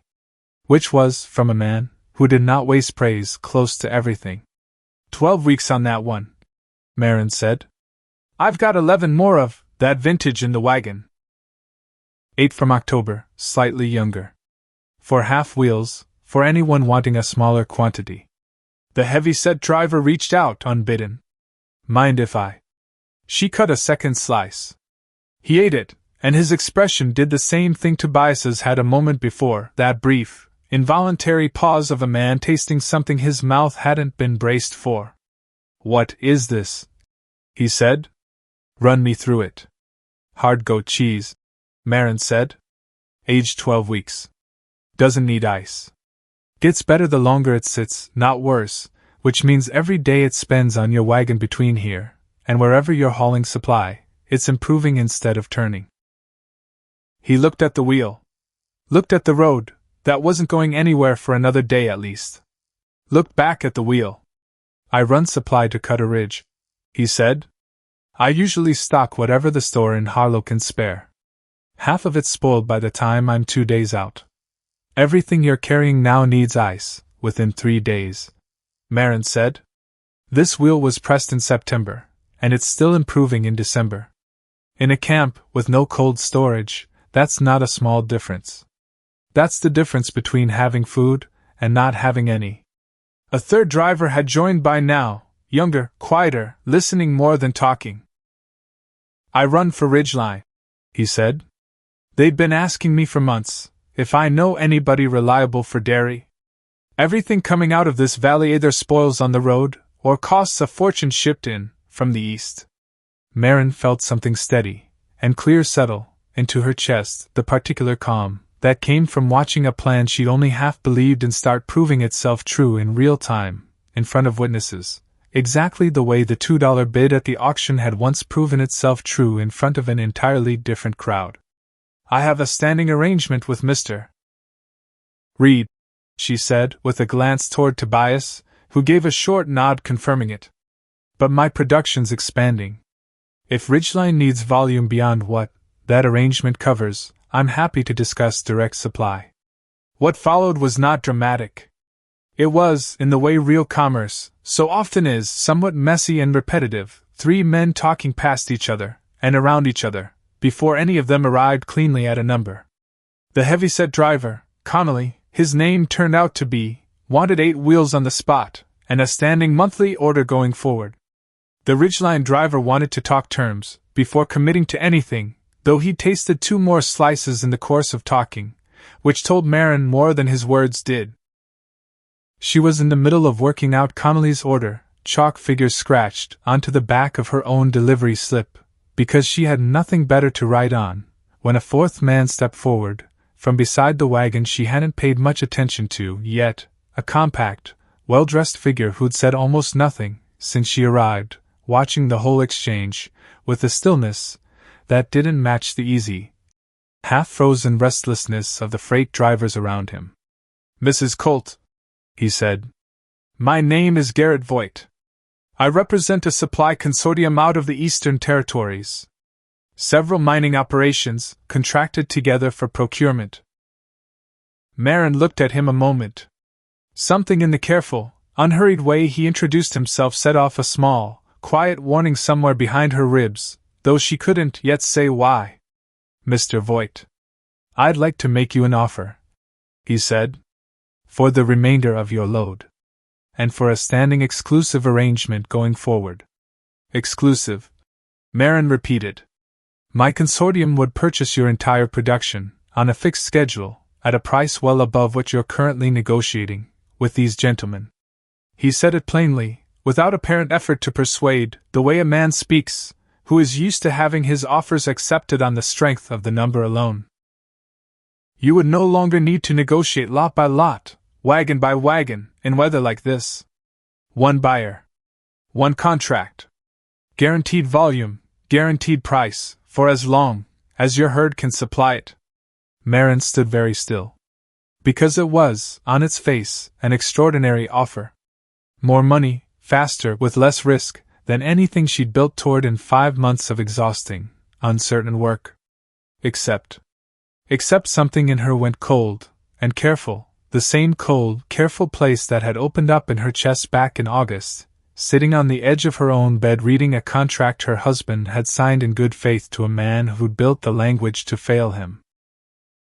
Exclusive, she said again. Meaning I couldn't sell to Mr. Reed. Or to Mr. Connolly. Or to Ridgeline. Correct. For how long? The arrangement would run indefinitely, Voigt said. Renewable at our discretion. At our discretion. There it was. Small. Buried in the middle of the sentence the way these things always were, the exact same architecture she'd found in Thomas's contract, the exact same architecture Marta had shown her on a table 3 miles east. What happens? Marin said slowly. If in a year your consortium decides my herd isn't worth the price we agreed to today. What happens to the arrangement then? Voigt's expression didn't change, which told her almost as much as an answer would have. The renewal terms would be reviewed at that time. Market conditions. Supply reliability. The usual considerations. The usual considerations, Marin repeated. Meaning you'd hold every bargaining chip, and I'd hold none. Because by then I'd have built my whole operation around one buyer. No relationship with Mr. Reed anymore. No relationship with anybody else in this yard. Just you. I'd characterize it as a partnership, Mrs. Colt. I'd characterize it, Marin said, and something in her voice went very level, very clear, the way it had gone level standing at Miller Ashby's desk demanding an answer he didn't want to give her. As exactly the kind of arrangement that's put good people on the losing end of things, because they trusted a single buyer, with more power than they kept for themselves. Voight's mouth tightened, almost imperceptibly. I'm not certain I follow. You don't need to, Marin said. I do. She looked around the shelter, at Tobias, watching this whole exchange, with the flat, careful attention of a man who did business honest and recognized, better than most, when someone else wasn't. At Connolly, still holding his slice of cheese, following the conversation, with open curiosity. At the quiet Ridgeline driver, waiting. And she made the decision standing right there, in front of all four of them, because she'd learned something this year that she hadn't fully understood back in July, when she'd raised her hand at that auction rail for $2. That the easiest offer wasn't always the safest one. That a single large yes could cost you more, in the end, than a handful of smaller ones ever would, if the large yes came with someone else's hand permanently on the scale. I'll sell you 6 wheels today, Mr. Voight, she said. At the price these other gentlemen are paying. Not exclusive. Not standing. 6 wheels, one time, and we'll see where things stand the next time your route brings you through. Voight studied her a long moment. Whatever calculation was running behind his eyes, it didn't reach his face. That's a considerably smaller arrangement than I proposed, he said. It's the one I'm offering, Marin said. I built this from nothing this year, Mr. Voight. I'm not interested in handing the whole of it to one man's discretion the first cold morning somebody offers me enough money to make it tempting. There was a pause. Long enough that Marin felt her own heartbeat again, loud, uncertain whether she just made the smartest decision of the year, or thrown away the easiest solution to the exact number she'd driven 3 frozen hours to find. Then Voight inclined his head, the smallest possible motion. 6 wheels, he said. At the standing rate. He didn't offer his hand. He simply turned, and walked back toward his own wagon, and something in his retreating back told Marin she just made an enemy of a kind she hadn't expected to make today, though not the kind that frightened her nearly as much as the enemy she already had waiting for her back in Cotter Hollow. The negotiating with the others took another hour, and by the time it was finished, Marin had sold 22 wheels off the wagon outright, and secured advance payment on standing orders for 18 more, to be delivered across January and February. She sat afterward on the wagon bench, doing the sum twice, with cold, stiff fingers, because she didn't trust her own arithmetic, after a night, without sleep and a morning like the one she just had. $261. Coin and written orders together. Against a note of $280. She sat with that a long moment. The rain had thinned further, almost stopped now, and a thin bar of pale winter light had broken, through the clouds somewhere to the west, moving slow across the valley floor below the junction, as she watched. Not quite enough. $19 short of the full note, even now, even after everything. Except she still had 4 half wheels in the wagon she hadn't sold yet. Except Ruth Pruitt, Otis's wife, had asked twice now, over the last 2 months, whether she could buy a half wheel for their own table, and Marin had kept putting her off, saving stock for the freight buyers. She wasn't going to need to save it any longer. She climbed down from the wagon, aware suddenly of how cold she was, how her hands had gone stiff enough that she had to work them open and close twice before they'd hold the reins right, and went to find Tobias one more time before she left. He was back at the fire, tin cup refilled, watching her cross the yard, with an expression she couldn't quite read. You drove that road in a December storm, he said, before she'd gotten close enough to speak first. For $19. I drove it, because the alternative was waiting, Marin said. And I've done enough waiting this year. He was quiet a moment, looking into the fire. The Rourke situation, he said finally. Marin went still. What do you know about it? Enough. He looked at her directly. Somebody came to me back in November, asking whether I'd heard anything concerning about your supply. Framed friendly. Wasn't friendly. He drank from the cup. I've hauled freight in this territory 18 years, Mrs. Colt. I know the shape of a friendly inquiry that isn't. I told them my arrangements were solid, and I wasn't looking to make changes. Something loosened slightly in Marin's chest, hearing that. Not relief exactly. Just the quiet, specific gratitude of learning that at least one door hadn't been closed, after all, no matter how hard somebody had leaned on it. Thank you, she said. Don't thank me, Tobias said. I don't do business on somebody else's say-so. Never have.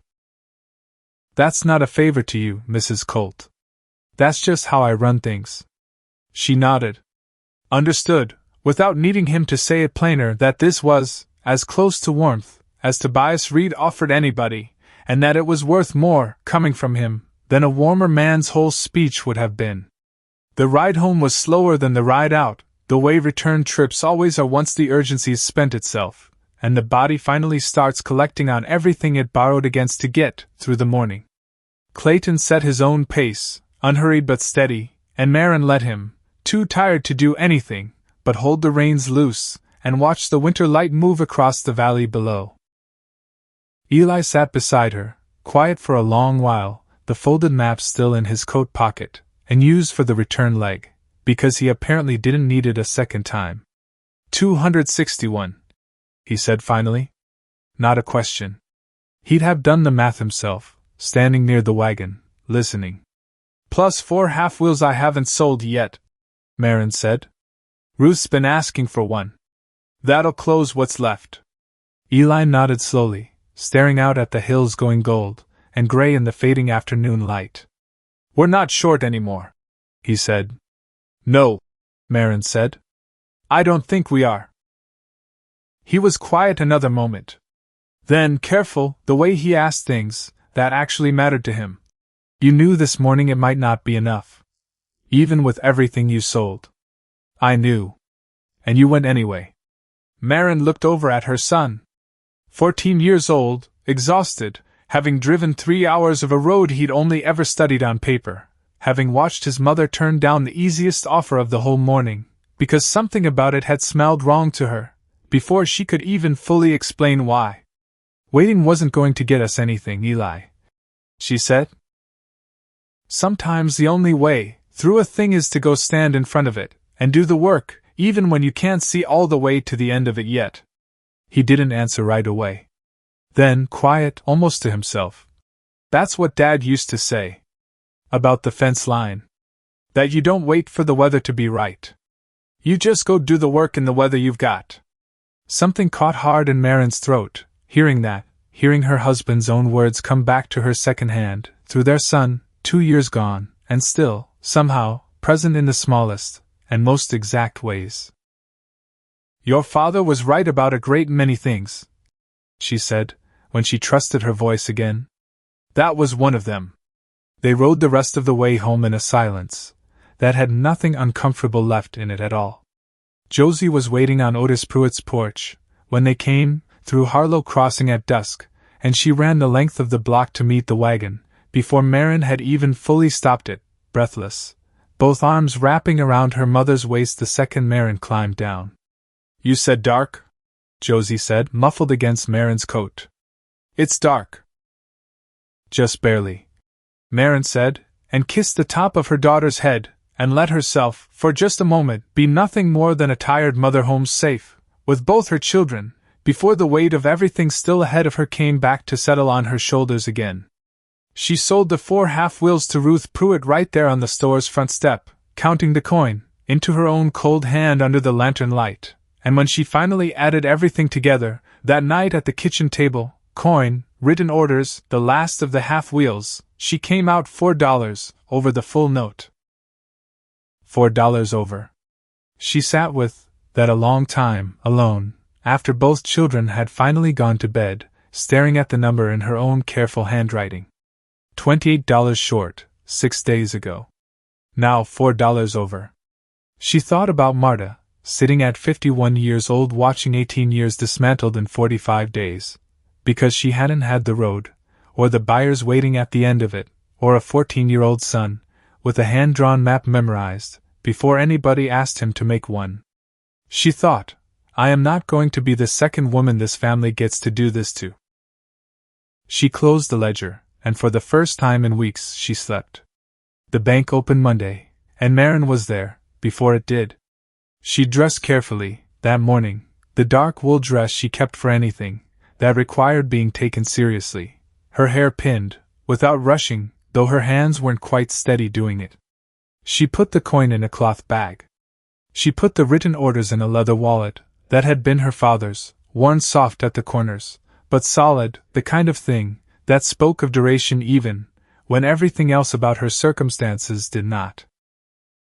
And she put one more thing in her coat pocket before she left the house. Thomas's contract. The follow-up letter. Section 4, subsection 2. And Fessa's written assessment of the water rights claim, folded together in the same order she'd first laid them out on Marta's kitchen table.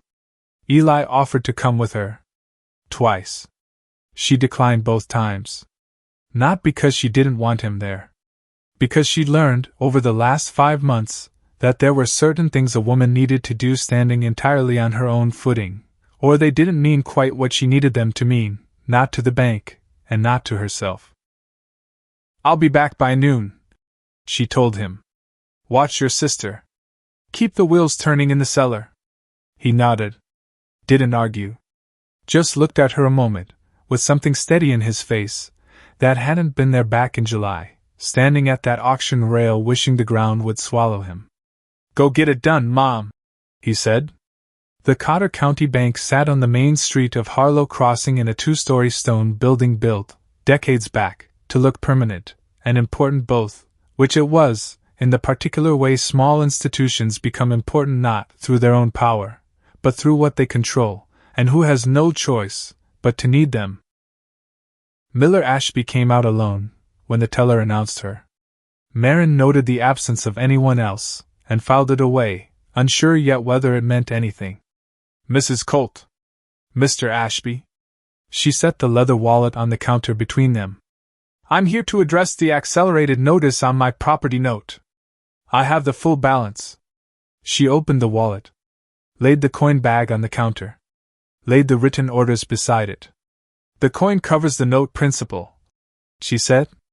The orders represent confirmed forward revenue I'd like to discuss, if the board is willing, in the context of an expanded credit arrangement. Ashby looked at the money. Looked at the orders. Something shifted behind his eyes, not quite surprise. The look of a man revising a situation he'd been briefed one way about, encountering it now in a shape he hadn't expected. The note isn't due for another. I'm aware, Marin said. I didn't want there to be any confusion about my ability to pay. He was quiet a moment. Then, lower, in the same careful register he'd used 2 weeks before, telling her more than he was supposed to. Why don't you come sit down, Mrs. Colt? The conversation that followed lasted nearly 2 hours, and it was not comfortable, and Marin had known it wouldn't be, walking in. Ashby asked careful questions that sounded reasonable on their surface, and were built, she understood, to test for cracks. Production consistency. Herd health. The reliability of her freight arrangements, given what he delicately called recent uncertainty in that quarter. She answered every one of them plainly, and where she could, she documented it, the production ledger, in Eli's careful hand, as much as her own by now. The order slips, from the junction, dated, signed, unambiguous. Tobias's account of their arrangement, going back to September. Then she reached into her coat and set down the last 2 documents. I'd like to address the water rights claim, as well, she said, since I believe it was part of what informed the board's original decision to accelerate my note. She laid Fessa's written assessment on the counter. Watched Ashby read it once, carefully, and then read it again, more slowly, the way a man reads something that has become, in the space of a paragraph, considerably more inconvenient to whatever position he'd been holding before. The easement in question, Marin said, keeping her voice entirely level, grants surface passage for cattle. Nothing about water access. A licensed reviewer of county land records confirmed that in writing, which you're holding. Ashby set the paper down slowly. And this, Marin said, laying Thomas's contract on top of it, along with the follow-up letter, is separate from the note itself, but I believe it's relevant to any conversation this board has about my households, and I'll use the word that was used to describe me, stability. She watched him read it. Watched his face change in increments the way faces do when a man is reading something that connects two facts he never before had cause to connect. My husband invested nearly everything we'd saved toward paying off this land free and clear, Marin said. 14 months before he died. Into an operation managed by a member of this bank's board. The operation failed. He recovered nothing, under language I believe was written carefully enough to guarantee that outcome from the start. She let that sit a moment. I'm not asking this board to litigate that contract today, Mr. Ashby. I'm asking you to understand that when someone describes my household's financial instability to this board as reason to call my note early, they are describing, in part, instability that a member of your own board directly created. The silence in that room went on a long time. The accelerants provision, she said finally. I'd like to understand what specific documented basis triggered it. Because from where I sit, my property has gone from a struggling homestead, with one aging cow, to a producing operation, with confirmed outside contracts and forward revenue. If anything, the risk this note represents has improved substantially since February. Not worsened. Ashby looked at the coin. Looked at the orders. Looked, longest of all, at the contract bearing Thomas Colt's careful, trusting signature. These decisions involve the full board, he said. I can't unilaterally. I understand that, Marin said. I'm asking what the documented basis was. Not who decided it. What it was built on. He was quiet a long moment. I'll need to bring this to the board, he said finally. All of it. The payment. The assessment. This. He nodded toward the contract, and something in his voice, careful as it was, told her he understood exactly what he was now obligated to bring in front of the very man, whose name sat quietly underneath most of what she just laid on his counter. The board meets Thursday, he said. Then I'll come back Thursday, Marin said. The note payment stands regardless of what the board decides about anything else. I want that processed today. Ashby processed it. She watched him write the receipt, stamp it, slide it across the counter, and she folded it into her coat pocket beside a folded scrap of paper that no longer needed to prove anything to anyone but her. She walked out into the cold, clear light of Harlow Crossing's main street, and stood there a moment, breath fogging in front of her, feeling something in her chest that wasn't triumph exactly. Closer to the feeling of a weight shifting to a different part of her body. Still there. Just distributed differently now. More manageable.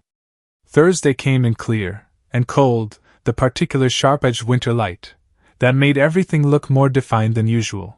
The ridgeline hard against the sky, frost thick on every fence post, the bare branches of the two old apple trees on the north slope standing out like ink lines against pale gray. Marin was up at her usual hour. Milked. Turned the wheels. Wrote 3 lines in the ledger. Then she went in, washed her hands, and put the dark wool dress on again. Eli was already at the table when she came out, eating slower than usual, watching her. You're going to tell them about the contract, he said. Not quite a question. I already did, she said. Monday. He absorbed that. And today? Today I go ask them for more.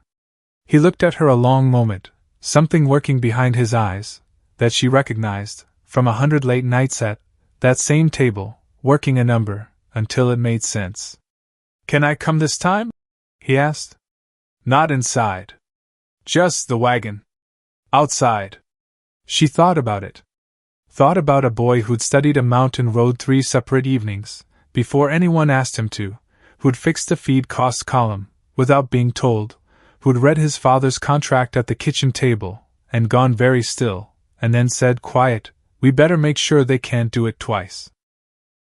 All right, she said. The wagon. The board met in a low-ceiling back room Marin had never seen before. A table long enough for 8 people, county maps pinned along one wall, a window looking out onto the rear alley, where a thin dusting of last night's frost still clung to the sill. 5 members were present when she came in. Dade Rourke was not among them.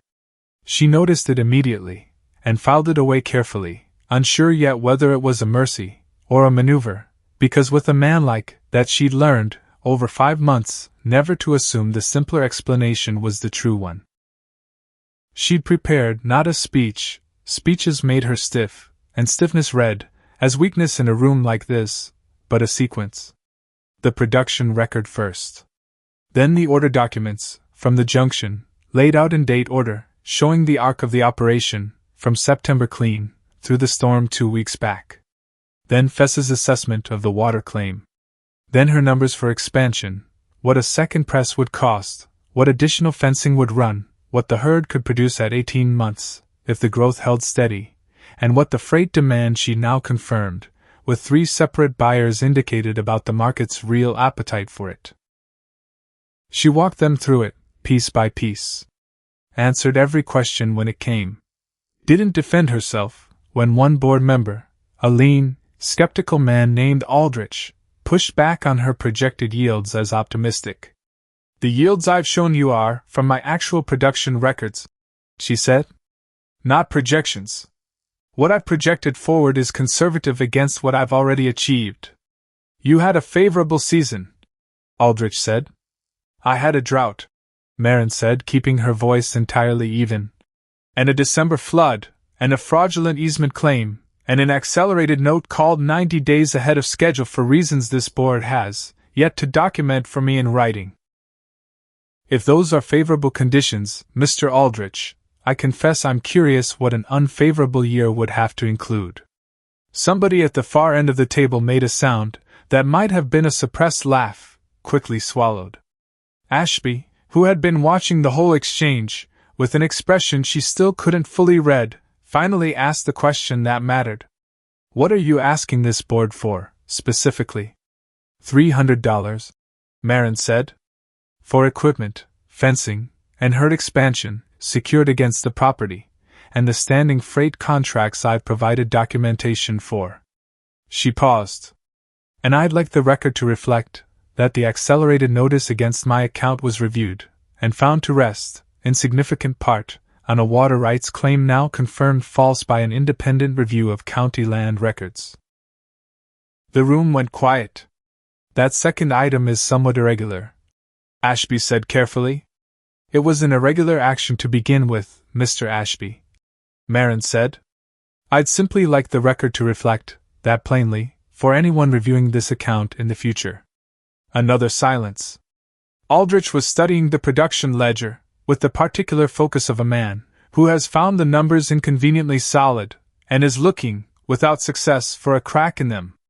The others were quietly working through the arithmetic she'd laid in front of them. The failing dairy operations across the valley this season, the one product line that had not only survived the worst drought in a decade, but kept selling straight through a December flood that had stopped every other wagon in the county. It took nearly 40 minutes of discussion, most of which Marin sat through at the far end of the table, answering when asked, letting the documents speak the rest of the time. At the end of it, Ashby called for a motion. The loan was approved. $300, reasonable terms, 18 months. The formal correction to the accelerated notice was approved, as a separate item, with less discussion than Marin had braced herself for, which told her something important about how thin the original justification had actually been once it was laid out plain, in writing, in front of people, who hadn't been the ones to write it. She signed the papers at the table. Ashby walked her out to the lobby himself, which he had not done on either of her 2 prior visits, and at the door, quietly, in a voice pitched only for her, he said the thing she'd been waiting 5 months, without fully knowing it, to hear someone in that building say out loud. "The matter came before the board separately, this morning, before your presentation," he said, "regarding future review of your account.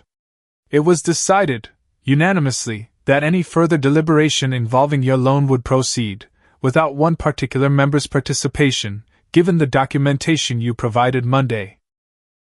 He held her eyes a moment. I wanted you to know that was settled before you ever walked in today. Your case stood on its own. But I thought you should know the other matter was handled as well.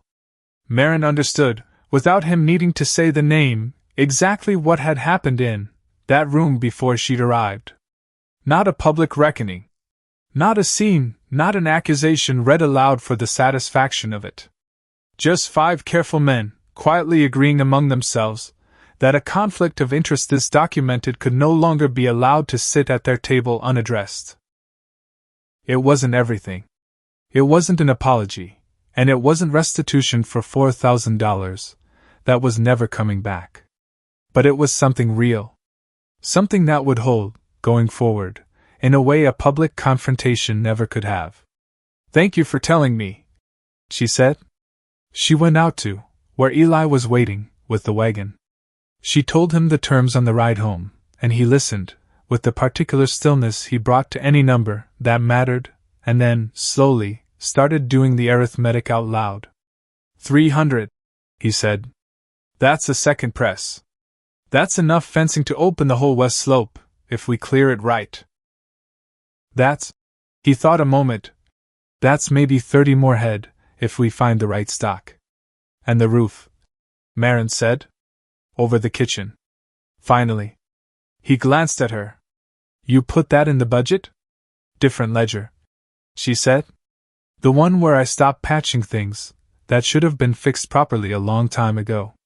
He was quiet a moment, watching the valley road move past. Then, careful in the voice he used, when he was working up to something that mattered to him. Dad would've. He stopped. Started again. Dad would have liked seeing this, he said. The whole thing. Not just the money. The way you did it. Marin didn't answer right away, because her throat had gone tight in the particular way it still sometimes did, 2 years on, catching her off guard exactly, when she thought she'd gotten better at holding it steady. I think he would have, she said finally. I think he'd have been out clearing that west slope himself by sundown, without being asked.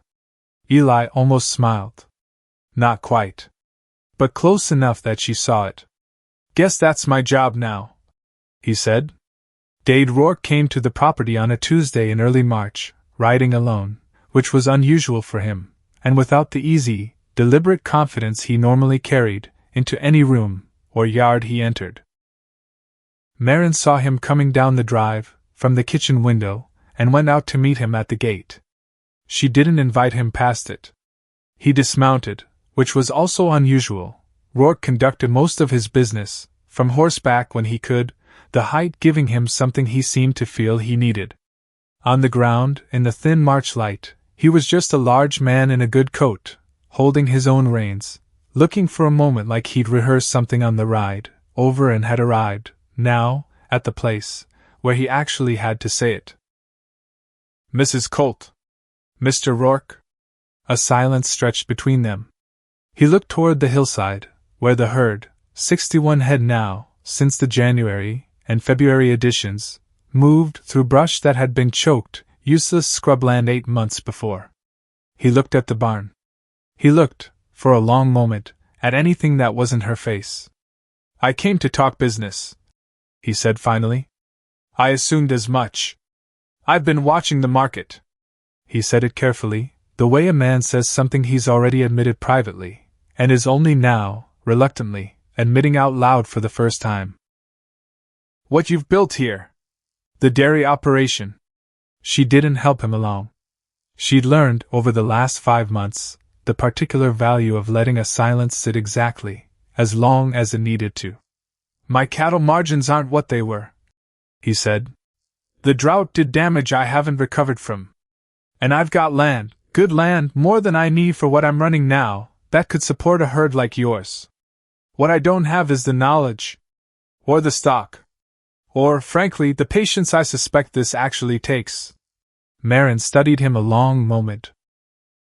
She thought about the auction yard, the laughter rolling back, through the crowd like water behind a cracked dam. She thought about a forged easement claim built from the same careless language used against a woman decades before her. She thought about a note called 90 days early, because somebody on a board had decided a widow with 2 children represented instability worth reconsidering.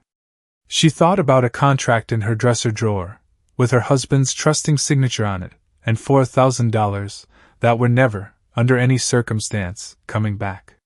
"You're asking to buy breeding stock from me," she said. "And to learn the method." "I'm asking, yes." He met her eyes, and there was something there she hadn't expected to see. Not quite shame. Dade Rourke didn't seem built for shame exactly, but something adjacent to it. Recognition, maybe? "I'm not going to stand here and tell you the water claim was nothing. You know that for a lie, and you'd be right to. I gave Tate instructions when I was thinking about this land a certain way. I can't undo that." He paused. The wind moved through the bare apple trees on the north slope behind them. "I can tell you it's done," he said. "The instructions. Whatever else you've heard, from the bank or anywhere else. It's finished." She thought about what it would feel like to say no. To turn, walk back up the drive, and leave him standing at that gate with nothing. It was available to her. Clean, immediate, entirely earned. But she thought, too, about what she was actually building here, standing on this rocky ground, that everyone in the valley, including this very man, once, out loud, in front of a crowd, had called worthless. Not just an operation. A way of working land that had beaten every previous owner of it. And if that stayed contained to her own 40 acres, it was a personal victory, and nothing more. If it spread, it became something larger than her. "I'll sell you 6 breeding does," she said, "at fair market price. And I'll give you 2 days of instruction, my methods, my aging process, what actually works on ground like this, not the version that sounds good in a meeting." Rourke waited. "After that," Marin said, "you're on your own. I'm not going to hold your hand through a season, Mr. Rourke. I built this alone, mostly. You can build yours the same way." He nodded slowly. "That's fair. One more thing," she said, and something in her voice went flat and final, the way it had gone in Miller Ashby's office, laying documents on a counter one at a time. "You have land you say you don't need. There are 2 families on the East Ridge, the Whitfields, the Holloways, working ground every bit, as poor as mine was in July. If you're serious about making something right, you don't do it by writing me a check. You do it by leasing them a corner of that unused land at a price that actually lets them try what I tried." Quietly. No announcement. No favor called in later. Rourke was quiet a long moment, looking at her with an expression that had shifted somewhere in the last minute into something she hadn't expected to see on his face at all. Something close to respect. "I can do that," he said. "Then we have an agreement," Marin said, and opened the gate. "Come look at the herd." Spring came to the valley the way it always did, without apology, the wildflowers arriving in April along with the full creeks, and that particular quality of light that made even rock-choked hillsides look, for a few weeks a year, like something worth painting.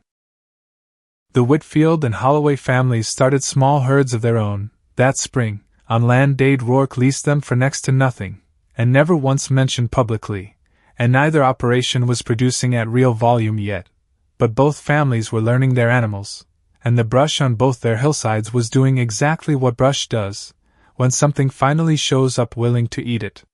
Marta Voss came by in April, walking the 3 miles herself, because she said the truck ride jostled her joints worse than her own legs did, and stood at the paddock fence a long while, watching 61 goats move across ground that had once belonged to no operation nearly as fine as the one she'd lost. "You did it faster than I did," Marta said. Not quite a compliment. Something more complicated than that. "I had help," Marin said. "You, Eli. A freight man who didn't want to be told who to trust." "You had a fight in you, I recognized," Marta said. "That's not nothing, Mrs. Colt. That's most of it, if I'm honest." Marin looked out, over the hillside a long moment. I keep thinking, she said slowly, about what happens to the next woman this almost happens to. Somewhere else. Some other valley. Marta was quiet a moment. Then you teach her what I taught you, she said. And you keep your eyes open while you do it. That's the whole of it, really. Nobody hands you the method whole. You just make sure it doesn't die with you. Eli kept the book straight through that spring, and by April the ledger had become, without either of them ever formally deciding it, entirely his, Marin's own handwriting appearing now only in the margins, correcting nothing, because there was nothing left to correct. Josie had stopped naming every single goat individually, mostly, though Clementine and General Lee remained, by unanimous family decision, permanently exempt from any renaming Marin occasionally threatened, when the ledger got confusing. On a clear evening in the third week of April, Marin sat at the kitchen table, with both ledgers open in front of her, the household accounts, and the dairy records, kept now in Eli's careful, steady hand, and ran the full sum, from the beginning, the way she'd run it back in November, sitting alone in the same chair, with a number that had felt, then, almost impossibly small, and impossibly large at once. $2 spent at an auction in July. $4,000 lost to a contract 14 months before that. A note called 90 days early. A forged easement. A freight relationship nearly poisoned by a whisper campaign that hadn't held. A storm that should have finished her, and instead handed her the road that saved her. She wrote the final total at the bottom of the page, in her own hand this time, because some entries a mother still claimed for herself no matter how capable her son had become. Paid in full. She sat with those 3 words a long moment in the lamplight, the house quiet around her, Eli's door shut down the hall, Josie long asleep. She thought about her father, who told her once that most people mistake being laughed at for being wrong. She thought about standing at that auction rail in July, hand raised, before anybody had started laughing. She closed the ledger. Outside on the hillside no cattleman in this valley had ever figured out what to do with 61 goats settled into the cool spring dark, and somewhere down in the cellar beneath the kitchen floor, wheels of hard white cheese sat quietly, patiently, becoming worth more, with every night that passed. She blew out the lamp, and went to bed, and for the first time in a very long while, she did not lie awake running numbers in the dark. There was, finally, nothing left to run.